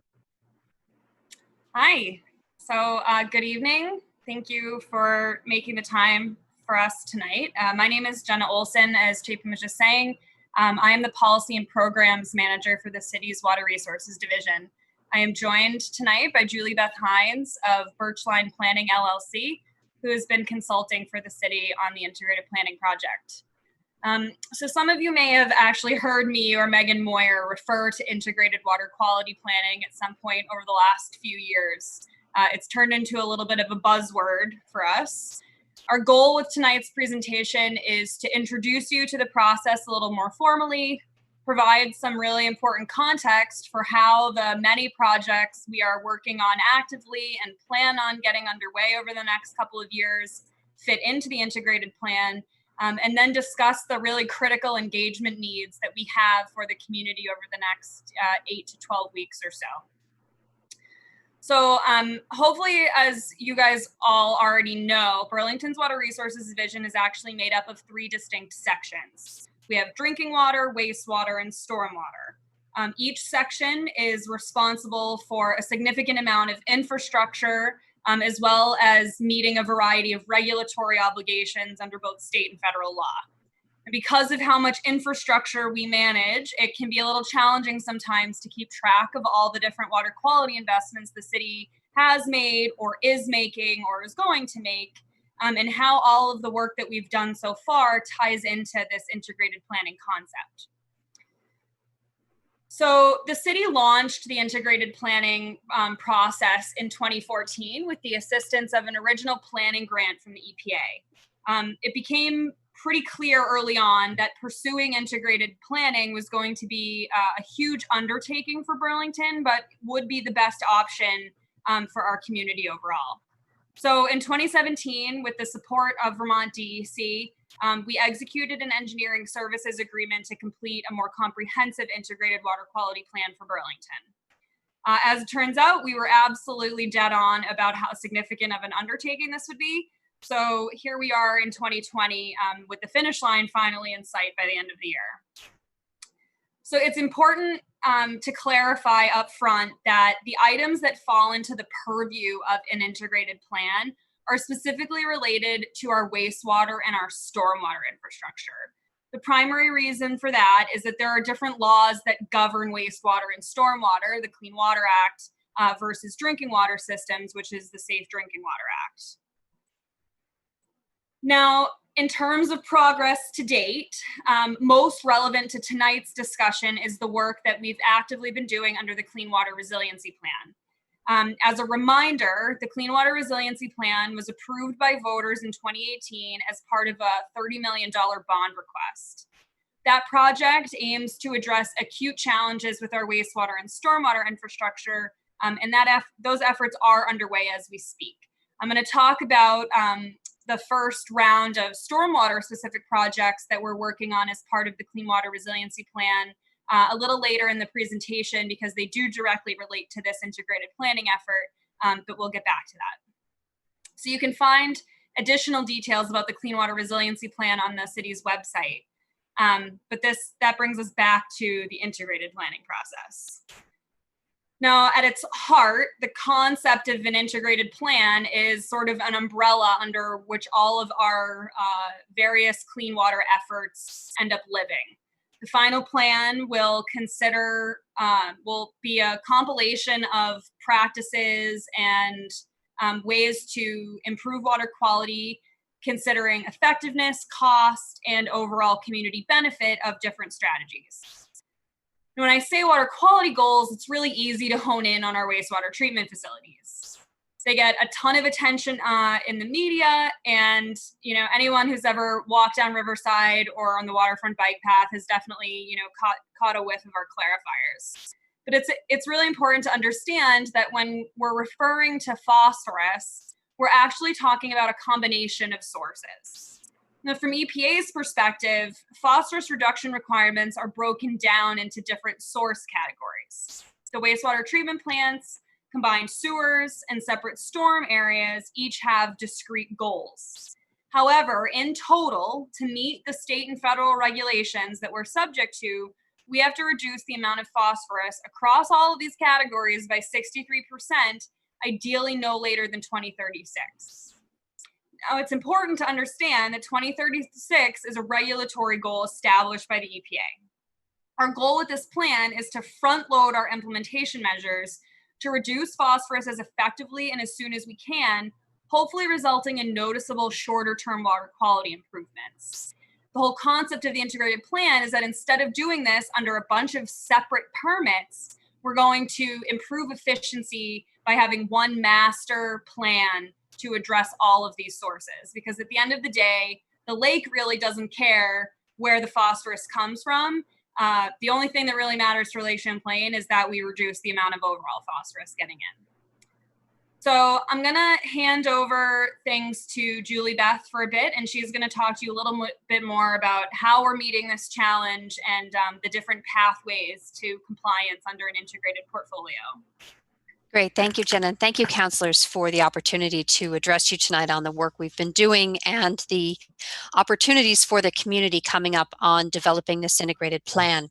So as Jenna noted, the whole crux of integrated planning is to stop looking at a permit here, a permit here, and a permit here, and to treat all of the city's impacts on Lake Champlain as one whole, and to treat the water system as one whole.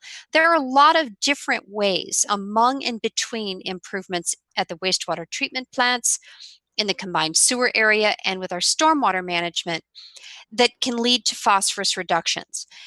What the point is in the integrated plan is to really understand the reductions, the costs, and the ancillary community benefits of the full range of possible projects that would have phosphorus reduction benefits. And then to combine those into possible combinations that would meet that pie chart, that 2/3 reduction in the joint phosphorus load going to Lake Champlain. Projects have different impacts. They have different costs. They would take place in different neighborhoods. Improvements at the treatment plant have a very different neighborhood impact than green infrastructure being implemented in different neighborhoods. And so what we're doing with the integrated permit right now is putting together what we call the project portfolios. Those combinations of actions that would collectively meet that 2/3 reduction goal. And then the job becomes to sort those out and say, based on our city's criteria, what's the best way? What's the really optimal way to move forward towards that 2/3 reduction? A lot of the potential projects that could have significant phosphorus benefits and significant cost efficiency benefits do involve changes in leaf collection, in street sweeping, catch basin cleaning, and also, he has excellent timing. And it also involves projects in critical locations within the city's infrastructure systems. And we will talk about the fact that there are some stormwater green infrastructure projects at critical points in the infrastructure system that could have significant benefits, but of course, those have localized impacts on neighborhoods. So building the project portfolios is really where the consultant team is right now. We are in the process. There's been a lot of modeling and engineering done, as Jenna noted, to really understand the range of options, what can be done at the treatment plants, what the cost profile is for that, what our options are within the combined sewer system, how they're interacting with each other during wet weather events. And at this point, we're starting to assemble the possible combinations of projects. And then, so we're really here at step 3. We've gone through since 2017 a lot of work on identifying possible opportunities. Our engineering team with Hoyle Tanner, Stone Environmental, Waterstone, and Horsley Witten and AECOM are actively modeling the city's systems to really understand where we get phosphorus reductions, of what nature and at what cost. And what we'll be coming to you with soon is the options for portfolios, the combinations that would meet the requirements. Then the challenge is to look at those portfolios and give them a score. Which ones have the greater overall community benefits? How much weight do we give cost efficiency versus other neighborhood goals, other greenhouse gas reduction goals? And we'll talk about that in a second.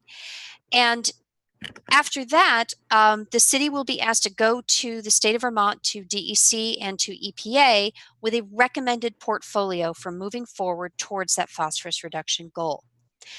The scoring criteria, which is really where we're about to find ourselves, are going to look at water quality benefits, regulatory compliance, and then a series of criteria that we'll talk about in a second around community benefit and also community impact.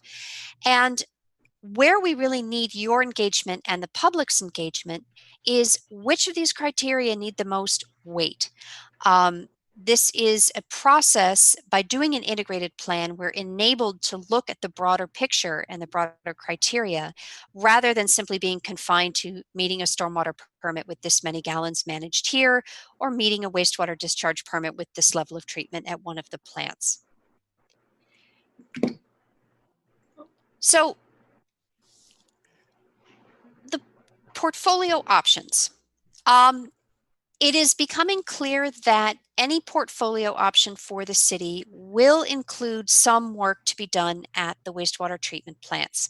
There had been some, one of the exploratory questions when we began this process was if enough green infrastructure and non-structural management, leaf collection, street sweeping, other techniques for keeping water on site, if we do enough of that, can we capture enough phosphorus not to have to upgrade the treatment plants?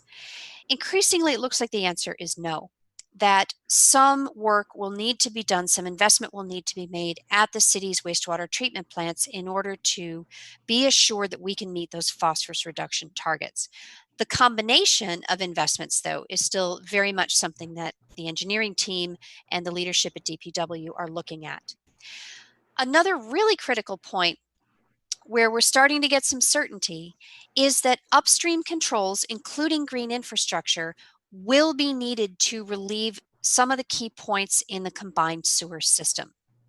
Now, you can take the stress out of the combined sewer system a couple of different ways, but there will be work that needs to be done. And this is one area where the locations have to be quite specific relative to the networks of pipes and the topography of the city. So there will have to be investments in a couple of key areas. Those will have neighborhood impacts. I think Jenna will address some of that later. But by the nature of where and how the city has been developed, those areas will need some investment to meet those overall targets. So we definitely see these two pieces in any of the portfolio options. Stormwater and our non-structural controls, we have a lot of opportunities. We have a lot of designs and potential projects that can come to the city for sorting and prioritizing and can be phased in over time. Definitely new surface green infrastructure, but one of the topics that's coming up to be a high priority in the portfolios is outfall repair. Dealing with the areas where those pipes outlet and making sure that we are preventing erosion and doing some kind of treatment and control there, because stormwater in a pipe still needs to be managed so that it doesn't have other hydrologic impacts on its way to Lake Champlain. Non-structural controls, we're doing a lot of work, and we have a lot coming up in the next couple of months with DPW to look at what could we achieve through better leaf management. The science around the nutrient loading from leaf management has come a long way in the last year, thanks to the U.S. Geologic Survey and others. What can we get out of that? What are citizens willing to do? More frequent drop-off, central drop-off points, different changes to that. Street sweeping also can get a lot of phosphorus and a lot of sediment out. It benefits our bicycling and our pedestrian community. It does involve enforcement of parking bans. So we have a trade-off there that we'll be bringing to you on that. And then finally, one of our exciting pieces of the portfolios is the opportunity to incentivize citizens to do more to capture water on their site. There is also a component of requiring that new development, redevelopment, do a bit more, that we strengthen those requirements for landscaping and for stormwater management on sites as they're being developed. And once they're built, that we really do look at enforcement a little bit more, with a little bit finer lens in terms of things like what we call parking creep that can tend to encroach into vegetated areas, and that then sheds more phosphorus that becomes part of our load. So we're doing some options there on grants for citizens to install retrofits, and a couple of things that would be on the regulatory and enforcement side. Great. So as you've heard, we clearly have a strong portfolio of project options, but it is important to understand that these project options do include some really important sideboards. The layout of the city's collection system is really key to how we assess and evaluate the individual effectiveness and criticality of specific projects. There are specific locations in the collection system where some measure is going to be necessary, whether that ends up being green infrastructure or more traditional tank or pipe storage is really where we land with this particular process. Our job as we move ahead is ensuring that the community understands the trade-offs associated with each option and why these focus locations are unavoidable. So we actually have a pretty recent example of the potential challenges that can arise for residents with critical project placement. This was in the South End. So Councilor Paul and Councilor Shannon have been actively engaged with us over the last several weeks on the outreach for this process. But just for some background, in late 2018, the Water Resources Division was able, simultaneous with the Clean Water Resiliency Bond, we were able to secure just over $1 million in match-free grant money to address combined sewer issues with the use of green stormwater infrastructure. Now, given the high priority, both at that time and on an ongoing basis since then, of addressing discharges at the Pine Street CSO, that is our most problematic combined sewer overflow. We knew that we needed to target as much of that funding as we could at mitigating that. Now, hearkening back to the image that we showed you earlier of that, the Pine Street map, I think I have, I don't know, the map with the 2 red spots and there are 2 big black circles over it. There is a very defined portion of the city's collection system that discharges through the Pine Street CSO. Within that boundary, there's an even more restricted area that has the appropriate soil conditions, available space, and limited utility conflicts that are suitable for green stormwater infrastructure implementation. Now, with the assistance of our consultant team, we developed an initial set of plans for 15 distinct bioretention systems throughout this specific neighborhood that we were working with. Now, earlier this month, we introduced the proposal to the residents in the area and hosted a series of meeting opportunities for them to weigh in on the design. Through that process, we received fairly resounding hesitation from the neighbors. Their concerns included things like loss of on-street parking, concerns over aesthetic impacts because they were concerned that the bioretention systems wouldn't jive well with their landscaping in their neighborhood, and pedestrian safety concerns. Now, we're actively working with our design team now to make adjustments to that project in response to the feedback that we heard from those residents. But that process really highlighted the need for our community to understand some of the trade-offs that are associated with certain portfolio options. And that in some locations, again, construction of some project, some system, some retrofit is going to be inevitable. It's more a matter of what approach we take, the cost, the overall effectiveness, and how all of those different things end up ranking for a specific project option. So that brings us to really our primary goal that we have for tonight, and that's to engage you and ultimately your fellow city councilors in getting this information out to as many community members as possible over the coming weeks. So Julie Beth and I will be working closely with Megan Moyer and Chapin and Rob Goulding to help get the council to help get the word out about how we're doing this engagement. We're going to have to take a hybrid approach. Obviously, when we started down this road at the beginning of this year, we didn't think we were going to have to be doing so much remotely. But the good news is, we've gotten very good at making electronic meetings and presentations to date. And there are a lot of other sort of hybrid options for doing outreach in the community. We do anticipate and hope that we can do some level of in-person event for folks, but that sort of remains to be seen. So I'm gonna hand things back to Julie Beth really quick just to go over a couple of the weighting categories. Oh, I don't know, actually. Did we already? We may not need to go through this right now. Yeah, let's go back through. So we started doing the community outreach piece actually back in June. And that the information that we gathered during those forums was really valuable. But we again need to do everything we can to really encourage participation from here. Again, given current events, we've really had to adapt our outreach approach. but we're going to make it work, and we're going to be, again, looking to the council to help us make sure that we're reaching out to all of the constituents.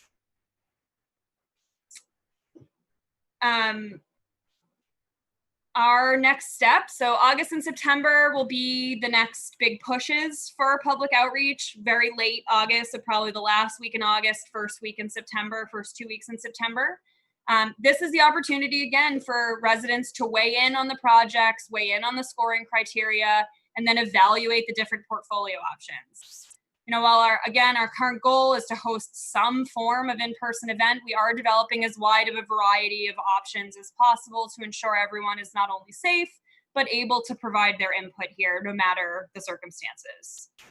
Now, the outcome of that outreach is going to be the final project portfolio that we end up presenting to US EPA and Vermont DEC in October. We'll be bringing that final product back to City Council in November, and the ultimate goal will be to have a final integrated water quality plan by the end of 2020. So, we want to just thank you all again for taking the time to listen to us tonight, and we would like to open things up for discussion from here. All right, thank you for that. I'll turn it over to the councilors first.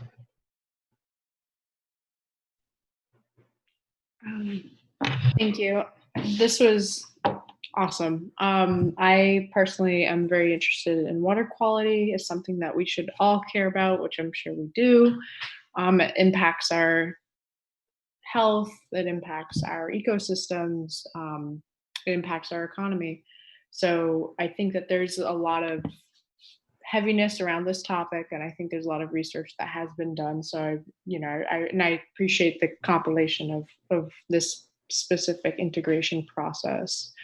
In terms of the hybrid approach, you mentioned hybrid approach a couple times, and I was wondering that's in reference to how we actually engage with the public.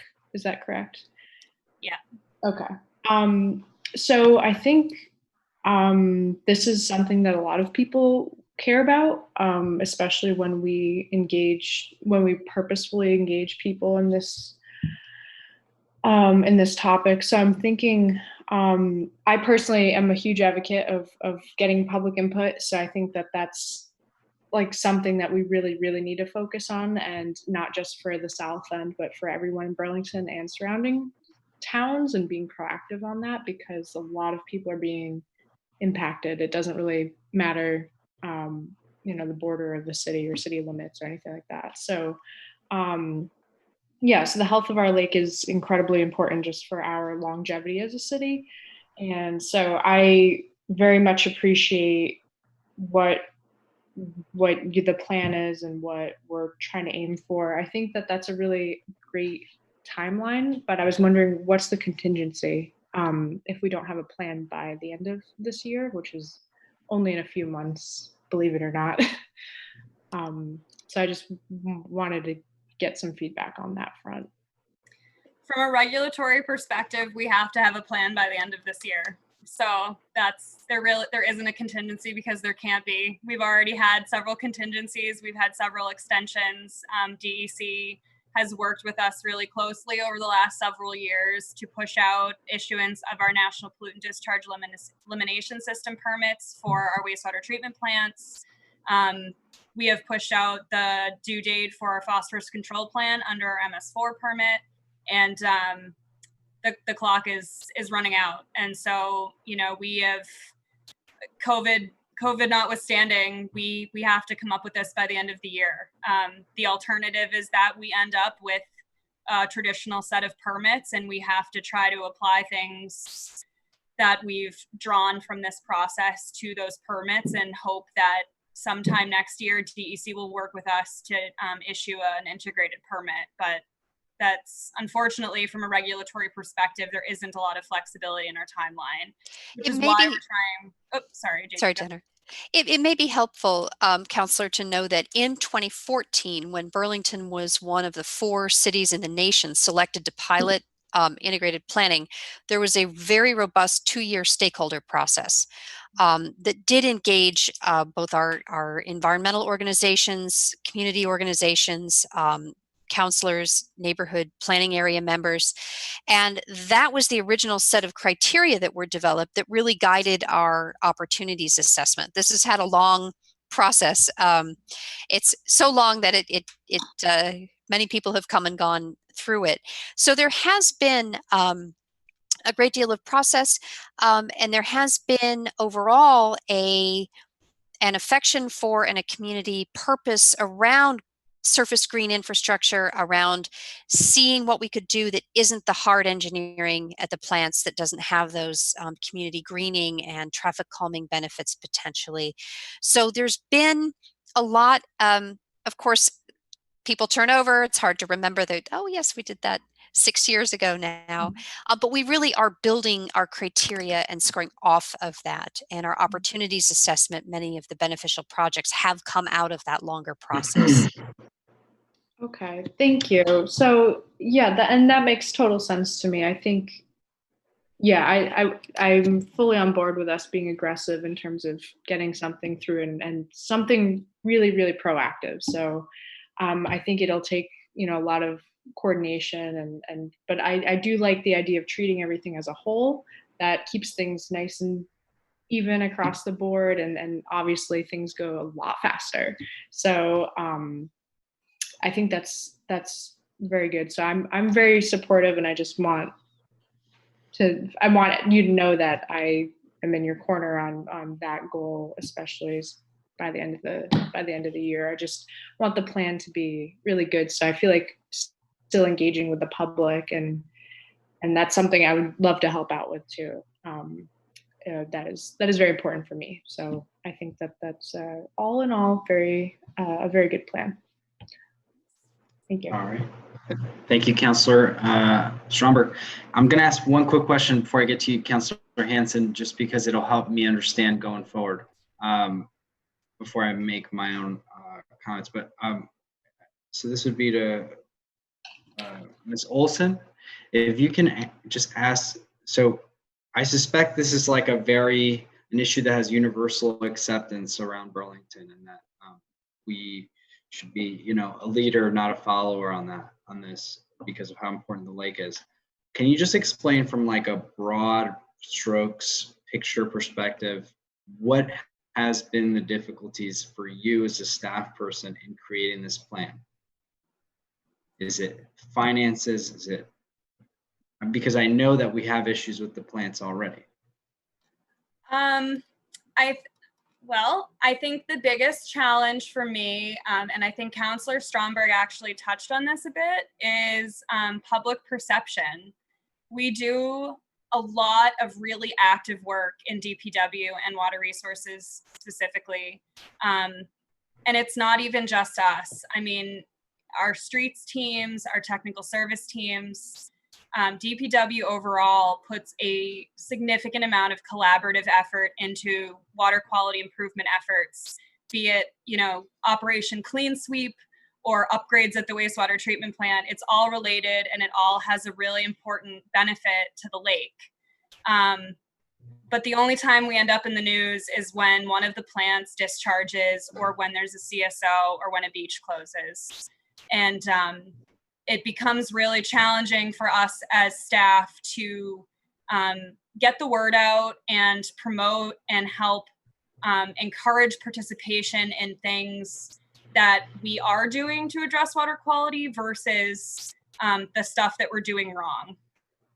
And I think that's probably one of the biggest challenges that we have. So then when we do go to do outreach about a specific project, people think that we've just sort of pulled something out of left field, and they don't see the bigger picture, and that there has been a substantial amount of planning effort that's gone into it.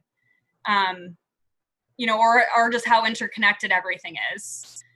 Water quality can be a really complicated topic too. When you talk about the different inputs to the lake, when you talk about the different sectors that have waste load allocations for phosphorus, even folks that I know who are very interested in this will start to glaze over at a certain point, and it's hard to keep that conversation sexy for people, I guess, at times. And so I think that's one of the things we struggle with, and that's one of the things that we're really hoping to look to the council for support on over the coming weeks. And as we move this integrated plan forward, is to really help us reach your constituents, and not just the constituents in one part of the city. I think that's something that's near and dear to my heart, is that I don't just want, I don't know how to say this delicately, I don't just want the residents who have the time to focus on this to be the ones that are weighing in. You know, water quality impacts everyone. And my perspective, and this is just a fact, is that when the beaches close, it's our most vulnerable residents that are impacted, because they're the ones who rely on the free access to the beaches. They don't have pools in their backyard. They don't maybe have memberships to clubs and things like that locally. And that's really important to me. And it's important to us as a division. You know, I think I speak for the whole department, like that's who we're responsible for, all 43,000 Burlingtonians, not just the ones who can shout the loudest. So, you know, we really want to make sure that we are reaching across all of the entire constituency of the city and getting everybody's input here. So if you, in order to meet this deadline, when you create this plan, are you binding the city to this plan from there on out? To some degree. So what we are doing is basically developing the city's proposal for how we are going to meet our portion of the Lake Champlain TMDL. So it's not just like any permit. It can be amended. It can be adjusted. Nothing is ever etched in stone. But you know, this is the formal plan that we would be bringing forward for compliance for our various water quality regulatory obligations. JB, I don't know if you want to expand on that a bit. I can, and as Chapin knows, speaking from long experience with a lot of Vermont's water infrastructure, what this would be binding on is the general approach of moving forward with assessment of particular types of upgrades at the wastewater treatment plant, moving forward with a particular approach on combined sewer, and it would sort of commit the department to a level of effort to attempt to ramp up things like street sweeping, leaves, catch basin cleaning. There are, with those general levels of investment set, there are a lot of different things that will happen between point A and point B. But what it would do is tell DEC, okay, we're going to need this much state revolving fund money to work on the treatment plant upgrades. And it would set those priorities, which have important financial planning impacts, and will also have some important operational direction, I would say, not necessarily a binding commitment. You're not going to commit to sweeping this many curb miles of street, but ramping up the program by, you know, hopefully 20-25% by a certain milestone would be the general emphasis. Within those general parameters, a lot can change. You can get a storm, you can find some engineering issue, but it would set the weight of priority, I would say, for those different areas of investment. That really helps. Thank you. We hear a lot about street sweeping now that the North End has dedicated bike lanes. So so many things can be accomplished with, you know, so much positive effects. All right, sorry, Councilor Hanson, I didn't mean to take that long, but I really needed to sort of figure out where to put the information. So thank you. No problem. Well, thank you both so much for all the info, and definitely send me whatever you want me to push out through my channels, and I'm happy to do that. Same here. So yeah, one question I had, something that caught my attention. So you all mentioned that it wasn't really possible to do enough green infrastructure in the community to avoid the need to make investments at the treatment plants, right? And I guess that just had me thinking, like, you know, if say we didn't have this collective like obsession with parking, on-street parking, say we just flipped all of the on-street parking to green infrastructure, would that get us there? Like, were we close? Like, was it just no matter what, there's no way we do this? Or does it have to do with the politics of, you know, what people want in terms of public space? I can't answer exactly how close we are. I will say that, you know, doing the amount of green infrastructure that some of your technical staff members would love to see just isn't tenable, and that's okay. You know, that the part of the purpose of doing this integrated plan is to expand our options and really focus on those overall community benefits.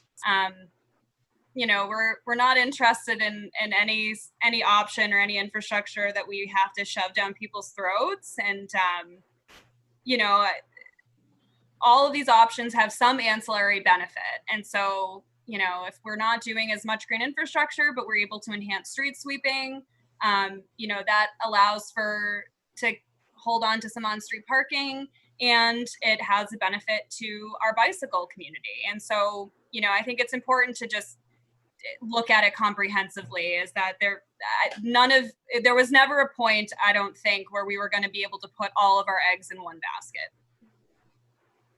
I would put it this way. As much green infrastructure as can be built will help. And we find this nationally, that the more you do, and I love your vision of, you know, what if we really did envision what happens in the road? The more we do, the more sediment you take out, the longer the pipes live. The more you sort of shave off the peak, you buy the system more time, you buy the wastewater treatment plants more time for operational adjustments, especially when we get these incredibly heavy storms that are becoming, and unfortunately projected to become, even more and more than normal. It wasn't that close, and there are other challenges at the treatment plant that, in good conscience, your engineering team would say should be done as a matter of properly maintaining and preparing those systems for future conditions.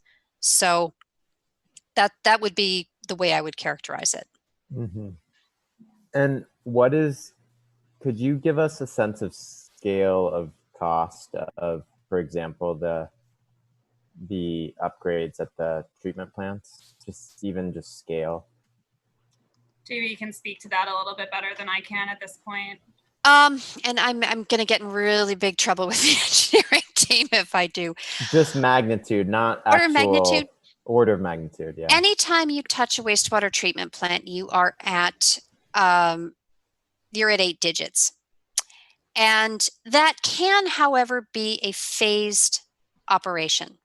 It is not a, Airport Parkway, how many years ago, was, I think, 23 million by the time we were done.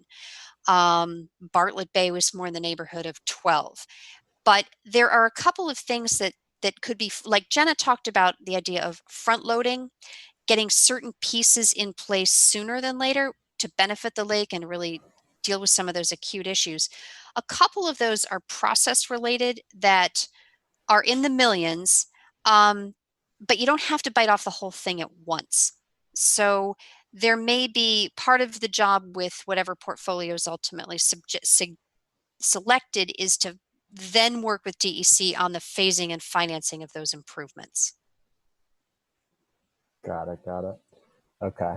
Yeah, I'm thinking about it from a transportation perspective, and I think this is just a good reminder at how everything's interconnected, and there's just such a high cost. This is what I want to highlight, is there's such a high cost to the amount of space that we're dedicating to people storing their automobiles on public land. And I think we really need to evaluate what is that cost and who's paying it. because I think a lot of times it gets separated out into, oh, this is the cost of stormwater, this is the cost of treatment, and the cost of upgrading this infrastructure and these systems. That's totally separate from how we allocate public space and what we dedicate to parking and to, like, I just want to draw those connections more. It's a direct, the more that you are putting pavement down, you're going to spend money elsewhere to deal with the consequences of that. And I think people don't draw that connection enough, and they think that parking is free, but it's very far from it. Yeah. But I really appreciate everything that you all have said, and happy to support the work however I can.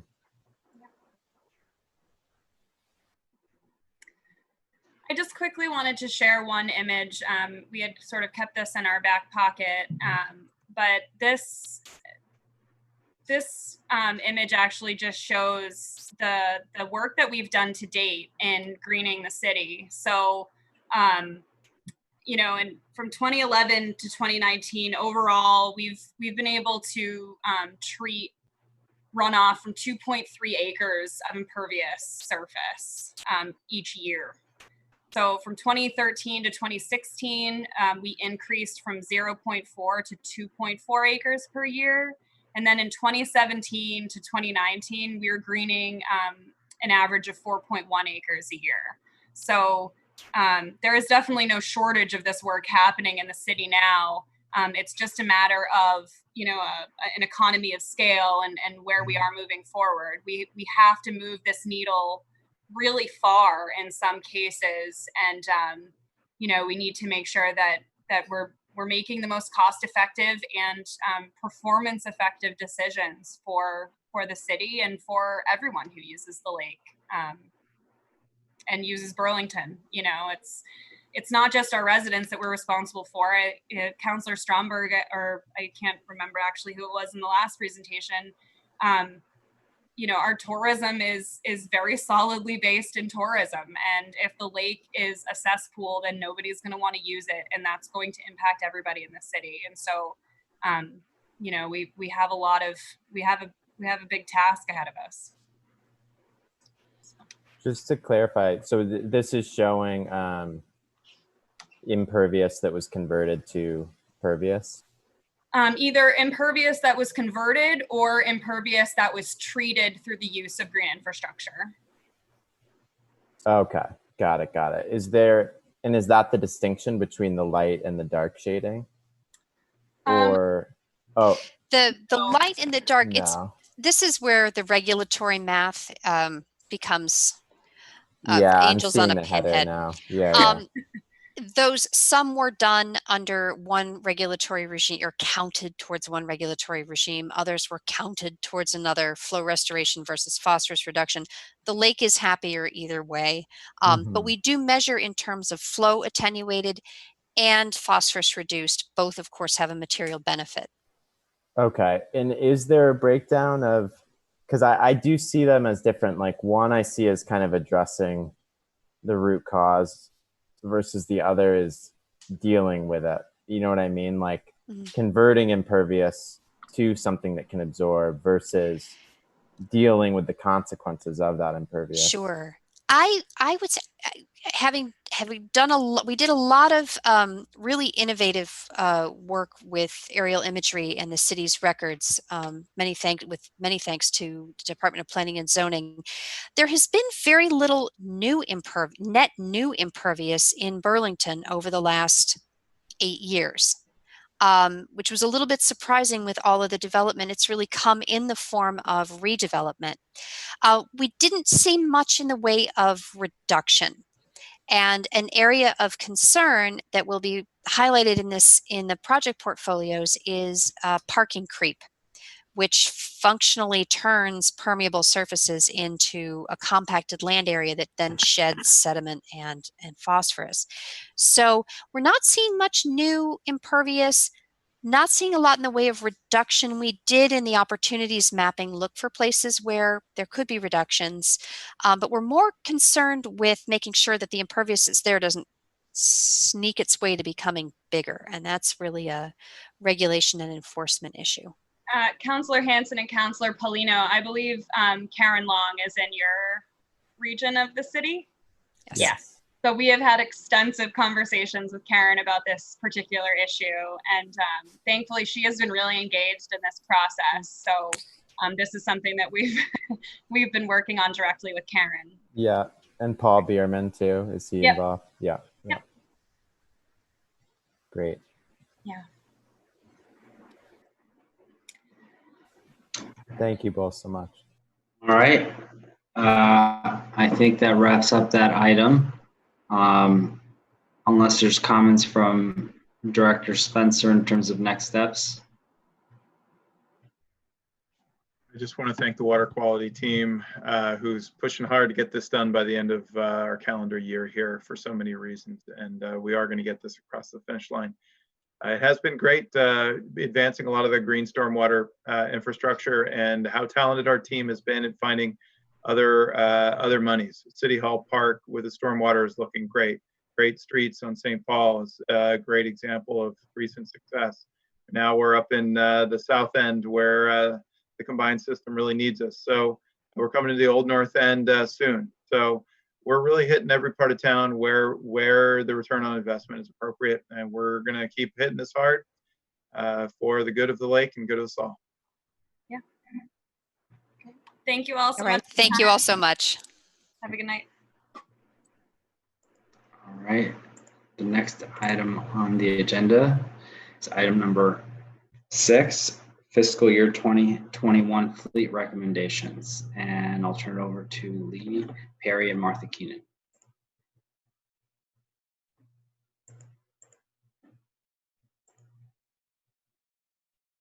Given the time, let's hit the wave tops team.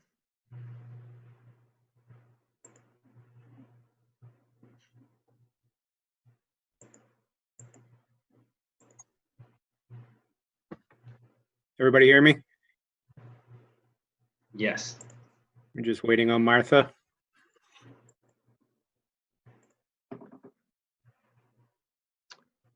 I think she may have stepped away.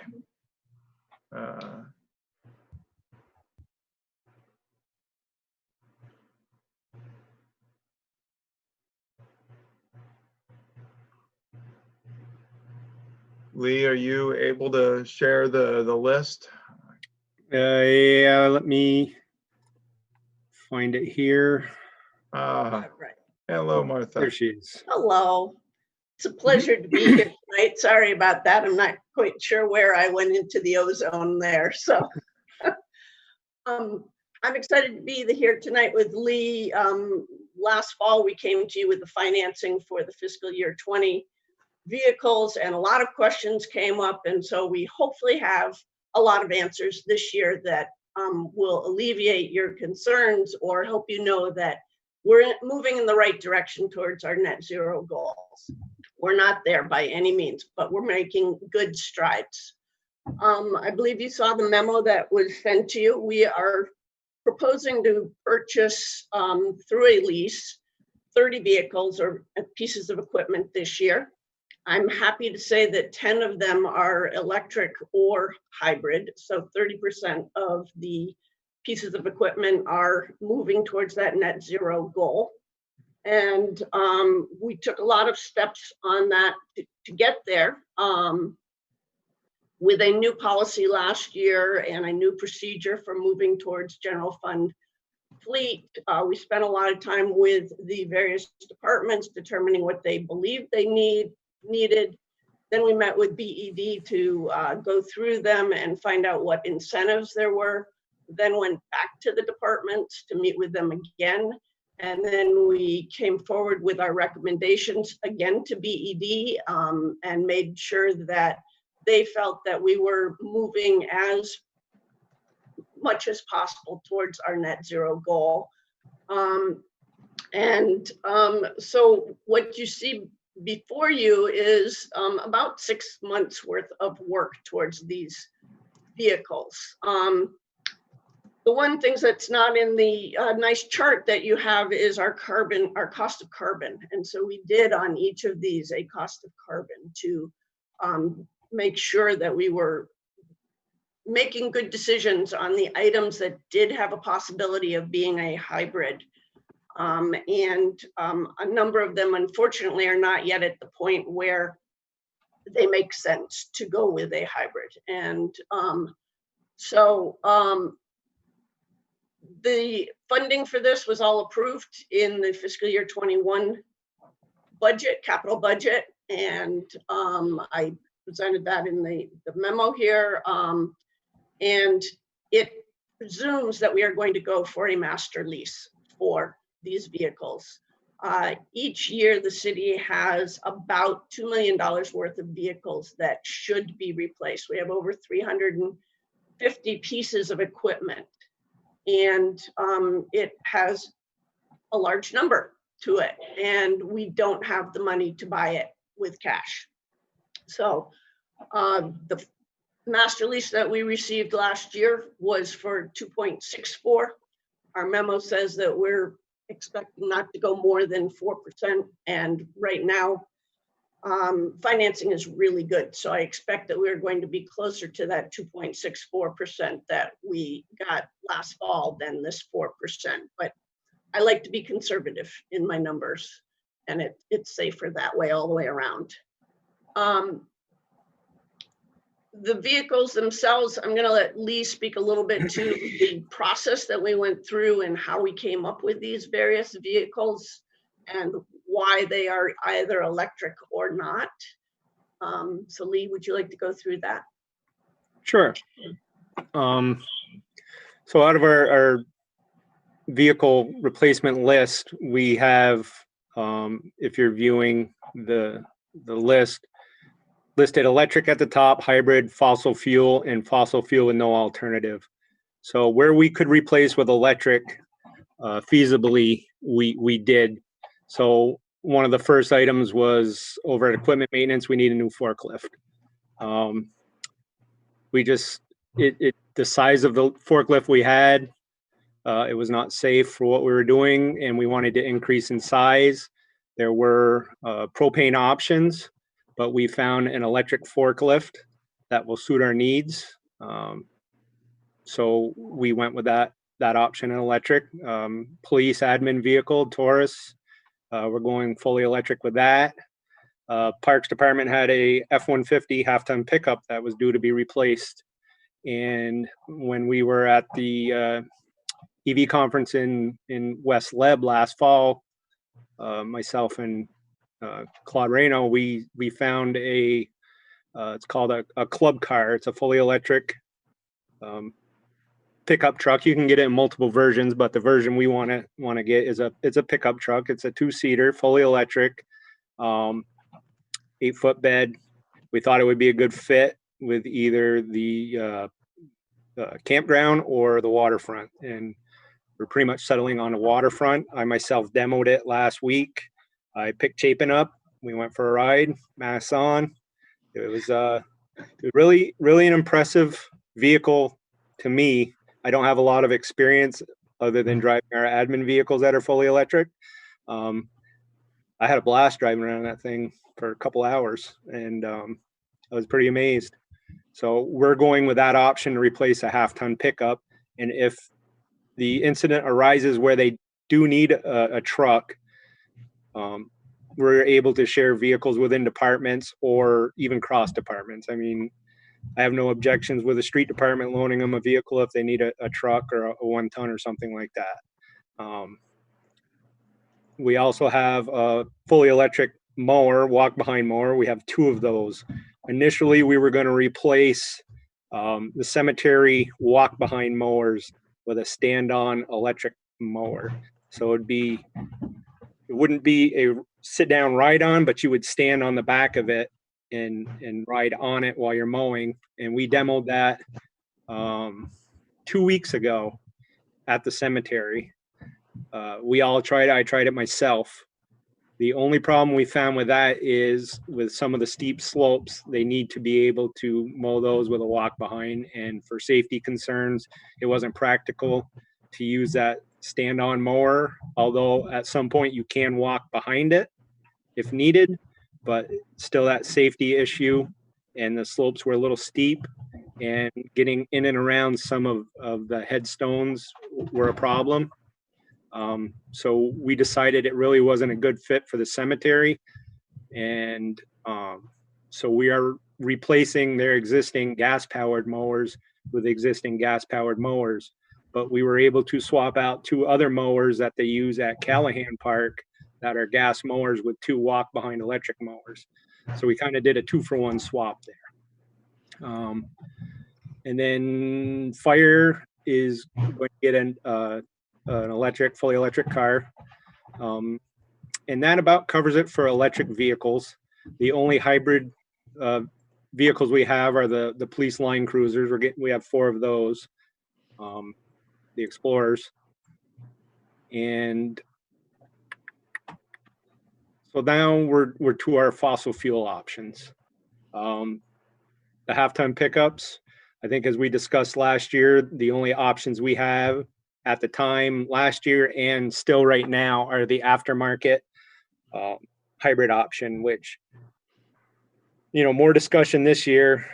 We just don't think it's feasible with, we can't work on the vehicle, that system if it goes down. So then the closest shop that would work on it is down in Massachusetts. So we would have to take 2 guys, bring the vehicle down to Massachusetts, depending on how long it took them to service it, fix it, 2 guys back down to pick it up. And with the technology that's going to be coming out, I believe it's Ford is going to have a hybrid half-ton pickup truck coming out within the next year. So that would be a better option, with OEM parts that would be under warranty, at a local dealer. So that's why we went with the F-150, same with the F-250s, the flatbed, the van, the mower is the one I told you about that we're replacing for the cemetery, and walking mower for parks. Sidewalk sweeper, we have one. It's an older model. It's diesel. We looked at going with a fully electric alternative. Now it's called a sidewalk sweeper, but it's used by multiple departments. It's used by streets. It's used by traffic department and parking garages. And we included Nicole Loesch in the discussions with it because we really need something to sweep bike lanes. We don't have that capacity right now with the size of the sweepers we have. And, the more we build, permanent bikeways, we'll need the tools to maintain them. So in exploring that fully electric option, it was almost half, I think it was Double. So it's double the price, $283,000. yeah, of a conventional, fossil fuel model. So we just didn't think it was feasible to go with that option on that piece of equipment. The full-size street sweeper, there is an alternative fuel. It is CNG, but with our sweeping schedule, we start early spring and we go late in the fall, depending if there's no snow. We've swept into December before, but we get cold nights and those machines need water to run. And we can't leave them parked outside, and being CNG, we can't store those vehicles in the building. Same with our recycling trucks. They have to be stored outside. Whenever our maintenance team works on them to perform repairs, if they don't do that repair in one day, they have to put the vehicle back together, pull it back outside, pull it back in the morning. So we just didn't think that was a feasible option for the street sweeper. Until, maybe there'll be an electric version. I'm sure it's down the road. I've been seeing a lot of articles, fully electric tractor trailers. So, I imagine in the coming years, we're going to see some pretty amazing electric vehicles coming out. The John Deere tractor, it's picture a farm tractor. That's pretty much what it is. It's a Parks vehicle, front end bucket, They brush hog with it. Other various things. That's a diesel. There's no other alternative fuels. The backhoe, same thing. Although I will say there is an electric version. Case makes it a fully electric backhoe, but it's only got about an 8-hour runtime. And you know, with emergency situations, water breaks, sewer breaks, you know, we need a machine that can go at least. I mean, I've been on breaks myself for 15 to 18 hours. So it really wouldn't suit what we need. Plow truck, there's no alternative fuel option. Sidewalk tractors, we're planning on getting 4 of those, or hoping. You know, those are diesel. The recycling truck is on there, you know. FYI, you were wondering what those trucks cost back in Consolidated Collection. So this is just a straight recycling truck, diesel version. It's $286,000 just for a recycling truck.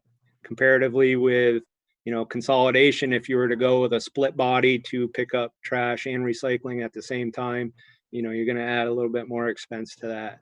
But, you know, comparable to, I would say, a compost truck as well. You're looking at that kind of money. So these no alternative vehicles, we did not have a cost of carbon because we don't have a formula yet, because all these pieces of equipment run on hour meters, so we can't track the mileage. So those are the only ones that we did not figure the cost of carbon into that pricing. But you know, we are, and BED's going to try to help us create a formula to track that. And then below that, we had a deferred equipment list. We deferred 6 pieces of equipment: trailer, streets pickup, you know, our F-250. I didn't feel we needed to replace that right now. It's still in good shape. So we deferred that. Parks had a couple trailers. Police had a E350 van and a cargo trailer. So, you know, with 30 units that needed replacing, we felt we could defer these to another round. And I believe there was a couple others that we might have pushed out. That, you know, they weren't critical. They're more implements than anything else. A topsoil screen that we have doesn't go down the road, so we were able to defer that one as well. But that's our list we have. If you have any questions on any of the vehicles in there, and I'll try to answer. Just on the financing, one, if I could, Councilor Polino. Yes, of course. On the financing end of it is that last year there was some confusion about, we came 6 months later for the financing on the vehicles. What we have talked with the CT office is we'll come back to you for the financing request and approval within 60 days.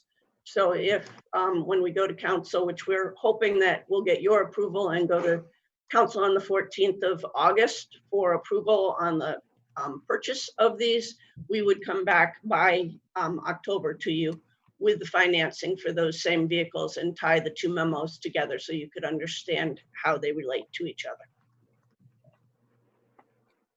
All right. I am prepared to, I'm happy to hear comments on it, but before I do, I'm going to make a motion to authorize and approve the Director of Public Works to purchase 30 pieces of equipment subject to review and approval by the City Attorney for a total of $2.3 million and $334,000, with financing determined by the City Clerk Treasurer's Office at a rate not to exceed 4% and at a term 5 years for some equipment, 10 years longer term equipment, depending on the expected life of the equipment. With a second, I would request for the floor back for brief commentary as to why I did that. And second. Councilor Stromberg. So I just want to say that motion is now on the floor. I'm not trying to limit discussion on it. I just wanted to move it along and expecting support as well as appreciation for the amount of thoughtfulness that you guys put into it. I think one of the things I would like to see, as I'm sure we all want all the vehicles to be green, but just the amount of care and attention you guys put into that. And even just starting off the conversation that way just shows me that you have priorities aligned with the process that we engaged in last year. So just, I appreciate that. I definitely would like to just say quickly that it'd be great to have parks be all green. But I realize that some of the equipment they use is just not feasible. Yeah. All right, so I'm sorry. We Yep, did go have ahead. an electric mower last year that we purchased for parks, and we did have some issues with it because when we got it, or when we ordered it and when we took delivery of it was this spring, and we started mowing with it. We were having some issues with it, and we were able to get those resolved. It was a little touch and go there for a while because it was adding to their time to do the mowings. So we did have the manufacturer come up, and they ended up replacing 2 of the electric mowers and doing some software upgrades, and it's running like it should now. So we're confident. We have asked that going into the future that we be able to demo these for at least a week or 2 before we make a decision on them. They're not local, so it's hard. Their representative doesn't carry stock like that. So what he has is, his own personal mower that he'll bring over. But he can't leave it for that long. But we did request that. So, hopefully as more competition comes out, more manufacturers in this field, that we have, more to choose from. Great. Councilor Hanson had his hand raised. So Councilor Hanson, you have the floor. Great. Thanks for the overview. And so just to clarify, so the costs listed incorporate the carbon pricing into it other than the ones that are no alternative? Correct. Got it. So even the hybrid pricing has cost of carbon in it. Got it. Okay. And so the only ones I didn't really hear you talk about, Lee, was the fire, the F-150, the F-350, and then. Oh, did I miss those? I think so. And then the other one with the recycling truck, I was just curious what you had seen. We were just talking about that in the other conversation, electric. Yep. So the fossil fuel, the pickup truck, and the F-350 with the plow, again, you're looking at aftermarket hybrid add-ons, and it's the same situation with the other trucks. We just didn't think it was feasible. I don't know that, the F-350 is considered a 1 ton, the 250 a 3/4 ton. So the half-ton models would be the F-150, and those are the ones that are going to be coming out with a factory hybrid system, relatively soon. But those options wouldn't be available for the 3/4 and 1 ton vehicles other than the aftermarket hybrid system, which, in talking with the city of Seattle, we had a meeting with their fleet manager, and they're way ahead of the curve on this, as far as their net zero and that policy. But they had 3 of those hybrid aftermarket options, and I asked him how he felt about it. And he goes, well, all 3 of them are broken down in my shop right now. He said we probably won't order those again. We want to wait for factory options. So we took that into consideration, and then just talking with the manufacturer. The fossil fuel vehicles that did have alternatives was just that the alternatives weren't up to the job, basically. Yeah, they were either twice as expensive, or the recycling truck is the other alternative is CNG, and you're adding another 100. I think it was close to $100,000 for that price, just for a CNG option.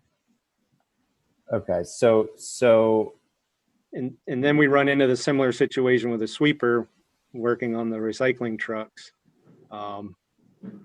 We can't have them in the shop, and maintenance in and out, and then the only fueling station around is what we have at 645 Pine Street. And if that ever goes down, we have no other option of fueling these trucks up till that's repaired.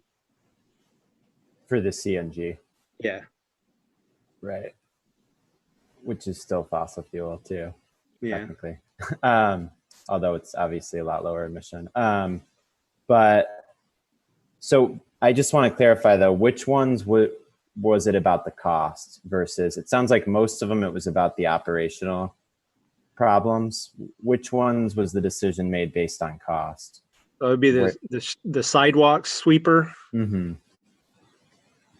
Really, that's the only one that was available in electric versus a fossil fuel. The others were CNG related. So it's really the electric sweeper that was 283,000 versus 135.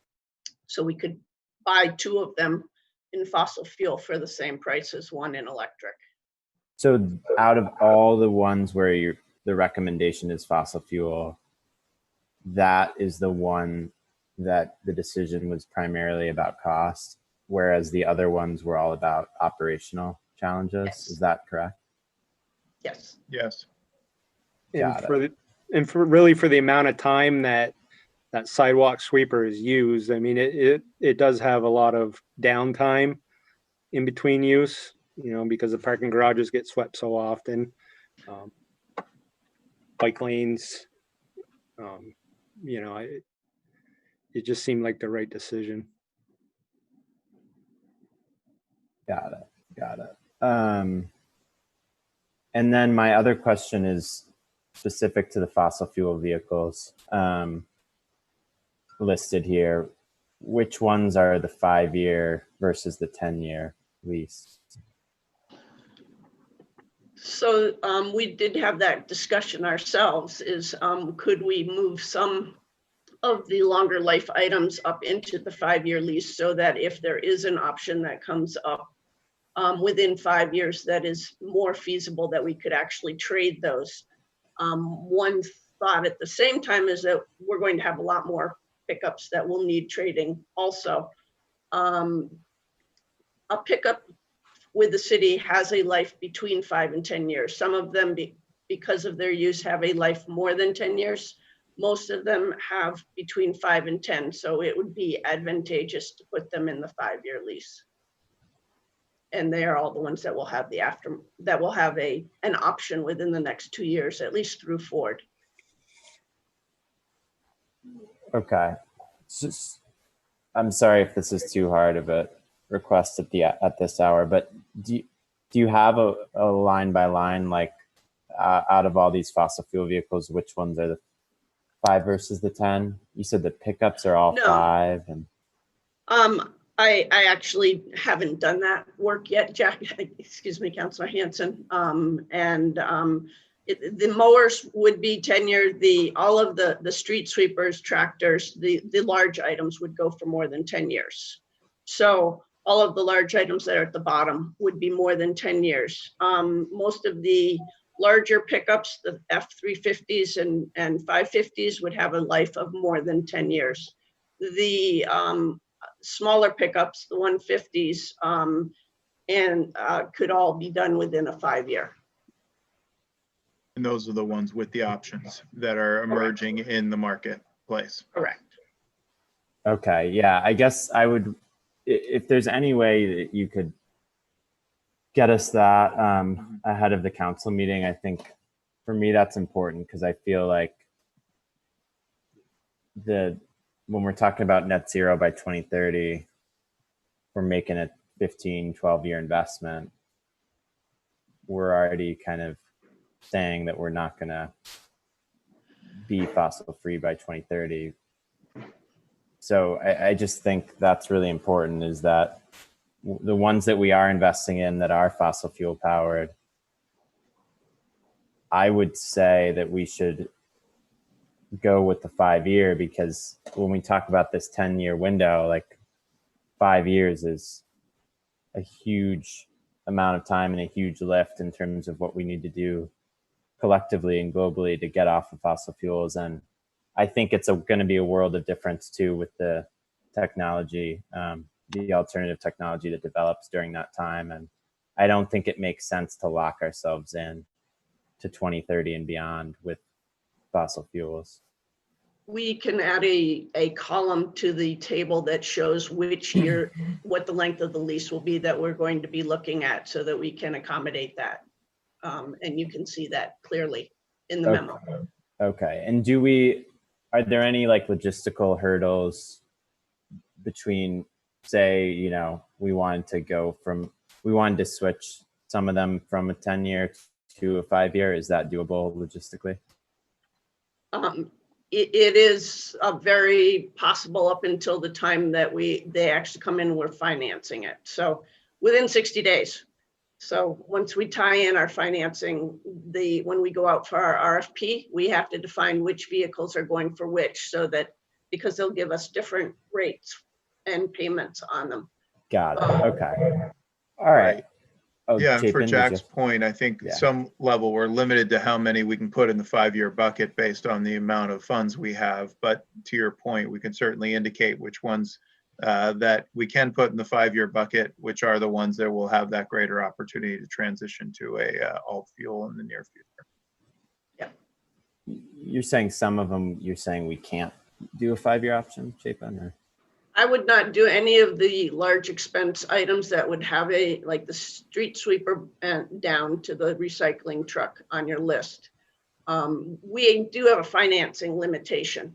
So if we go with a 5-year lease, it's a much higher payment on 2.3 million versus a 10-year lease. And so we balance the two leases for the time period.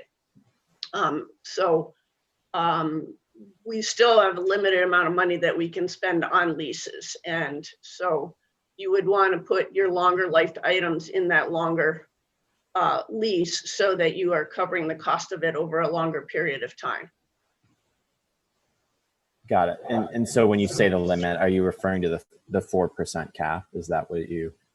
No, I have $895,000 in the budget for the year, and I have other leases from previous years, so I only have about, I can't remember off the top of my head what I have for this year. I think it's $340,000 that can be attributed to pay for the lease on these vehicles, leases on these vehicles. Got it. Okay. Also, it's fine you can call me Jack in these meetings, as Chapin does too. I'm sorry. No, don't be sorry at all. So, all right. Well, I guess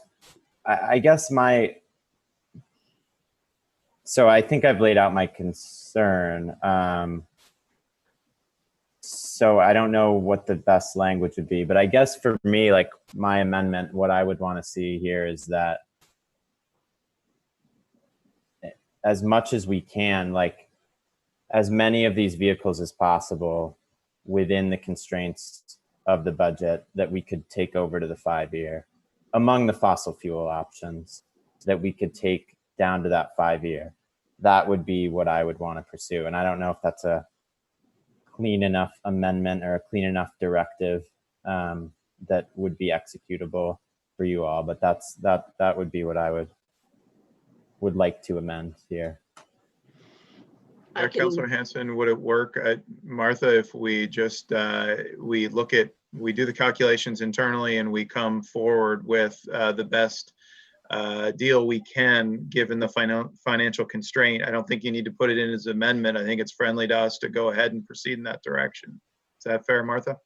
And I will put it in, work with Lee to have it in the memo, and if you'd like to see it prior to it going to council, I'd be happy to go through that with you so that you could understand what we did move up, and it will be listed in the table as well. So we'll list in the table what we can go for 5 years.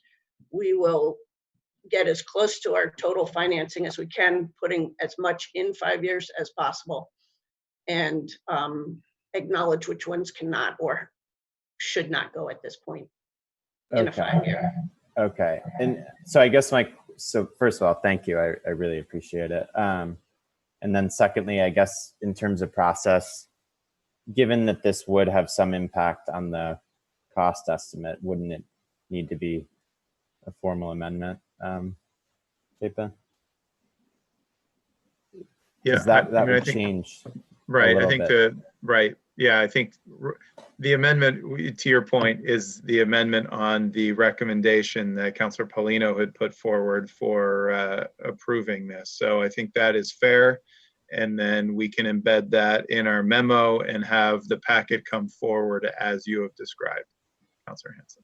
Okay, all right. So I guess I will make that amendment, right? I will make that amendment to our recommendation that where possible, within our budget constraints, that we convert as many of the 10-year fossil fuel vehicles to 5-year leases. Is that language clear enough for everyone? Yep. Second. Yep.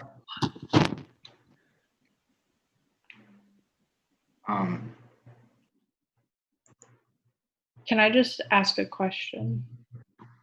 Go ahead. Councilor Paulino. Sorry, I'm like a mysterious silhouette right now. Hang on. Move over to the window. Yeah, so I was wondering, and please excuse any gaps in my knowledge in terms of leases, but like with car leases at like a dealership, there's like early termination fees and things like that, but that would take place if you were to break the lease. Is there lease kind of flexibility in terms of like, let's say we do sign on to this 10-year lease and then you find out there's a better technology that comes out in 2 years and you want to go after that and then drop whatever vehicle or mechanism that that lease was involved with and then go with the other thing, that would still save a lot of money because that would save 8 years worth of that lease payment, and then to go with like something new and more efficient when it comes out. I'm just wondering if there's flexibility kind of built in, and like if there are more options out there to consider for each one of these line items to afford that flexibility. So our leases are leases to purchase, so we own them at the end, or we buy them for $1 at the end, unlike some of the other leases. So we own them the minute that we sign the lease. We own them, and it's more like a mortgage loan instead of a car loan. Right. I think that we will always have the option if we trade that vehicle and go for another one. I think that we also have 350 pieces of equipment, and there are a lot of opportunities for, as new vehicles come for replacement, to make sure that those come into this new one, new electrical or hybrid options. So I think, yes, there is the opportunity. The city actually does at times refinance their leases if a better term or whatever, or they can pay down. So there's always some financing options in the future. I don't know all the mechanisms, I'd be honest, but I'm sure that we could look at that. Yeah, I would really appreciate that. And thank you so much. I really appreciate you all compiling this. Another thing is too, with that, is there any way that we can, because these are the types of leases that are like you own it, but is there any way that we can make it so it's not like that, so it's more like renting these things? And I know that may be more pricey, and that might be the reason exactly why we did not do that in the first place. But I was just wondering if there's certain items where that would make a little bit more sense to give us that. Unfortunately, with government financing, we have this every year, a non-appropriations rule. And so we're really limited on the type of financing that we can do. And because your normal financing that you get at a car dealership won't allow for this non-appropriations. If you don't pay 1 year, you lose your vehicle. With ours, we own it when we sign it, and every year you as council members approve it being reappropriated the next year. It's part of the budget that there is this lease in there, and it's part of your approval process. And so I think that that's part of the balancing of getting the rates and the deals that we have, is that we have this non-appropriation as a municipality and government that if for some reason the city were to be doing really poorly, the council or anyone could determine that they didn't want to keep the lease. And I actually don't know what happens when that. Okay. What happens to the vehicles or the equipment that are on that lease if the council were to make that decision? Okay. Okay. That makes sense. And yeah, I just want to express that I agree with the fact that we all have to, and you know, preaching to the choir, I'm sure, but we all do have to take seriously the 10-year, now less than 10-year kind of absolutely deadline. So, and I know that you're all being proactive about that, but I want us to really keep that in the forefront of our minds. And that's why I do agree with that amendment that Councilor Jack made about the 5-year plan, because I think that makes a little bit more sense in terms of us walking our walk, even if it doesn't make the most efficient financial sense. I'm personally comfortable with that being the case.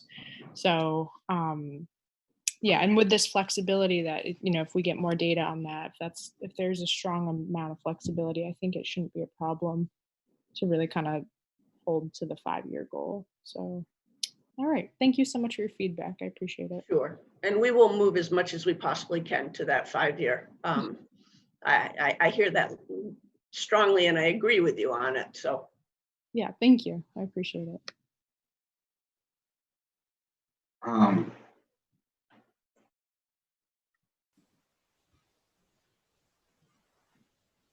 I think Jack wants to get in, or I think Franklin is frozen. Oh, it's frozen.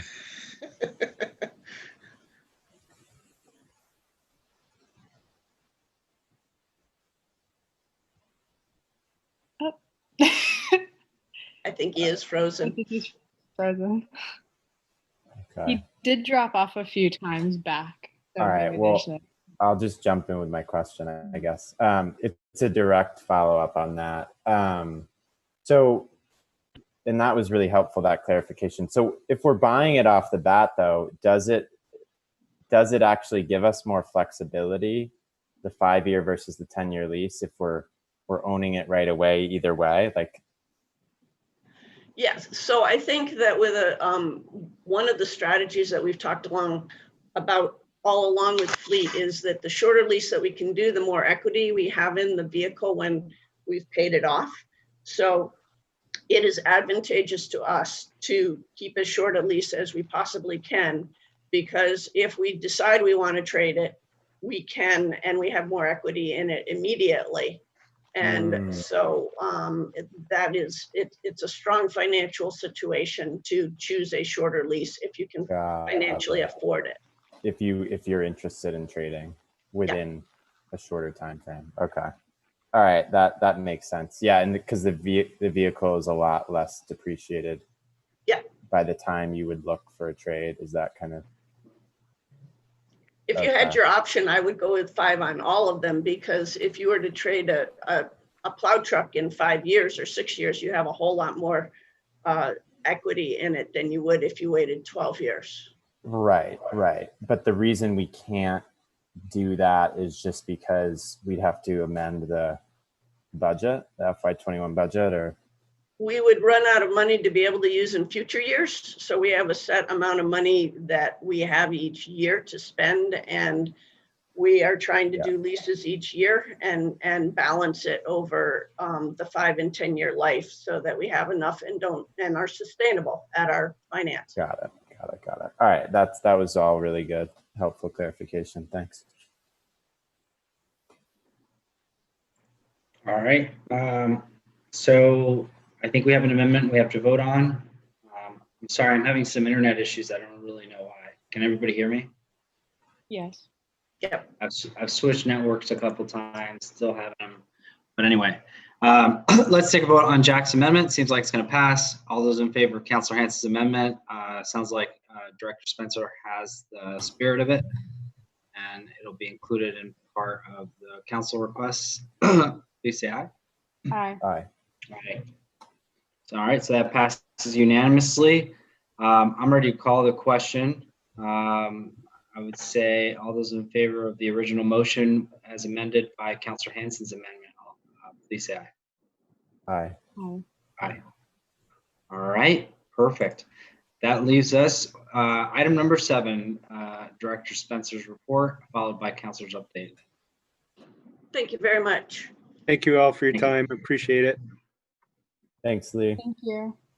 I think Chapin had to step away for a moment, so he will be right back.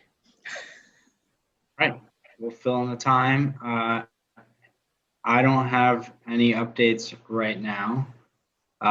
These are all very exciting, broad, big initiatives for DPW. So this is a really good meeting. Councilor Hansen and Stromberg.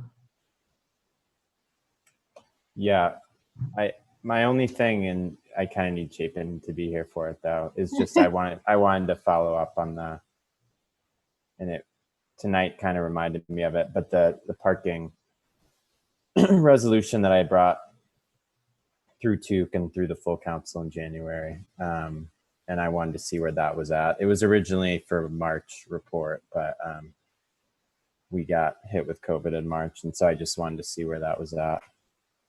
But I think we need Chapin for that. Cool. All right, I'm sure that.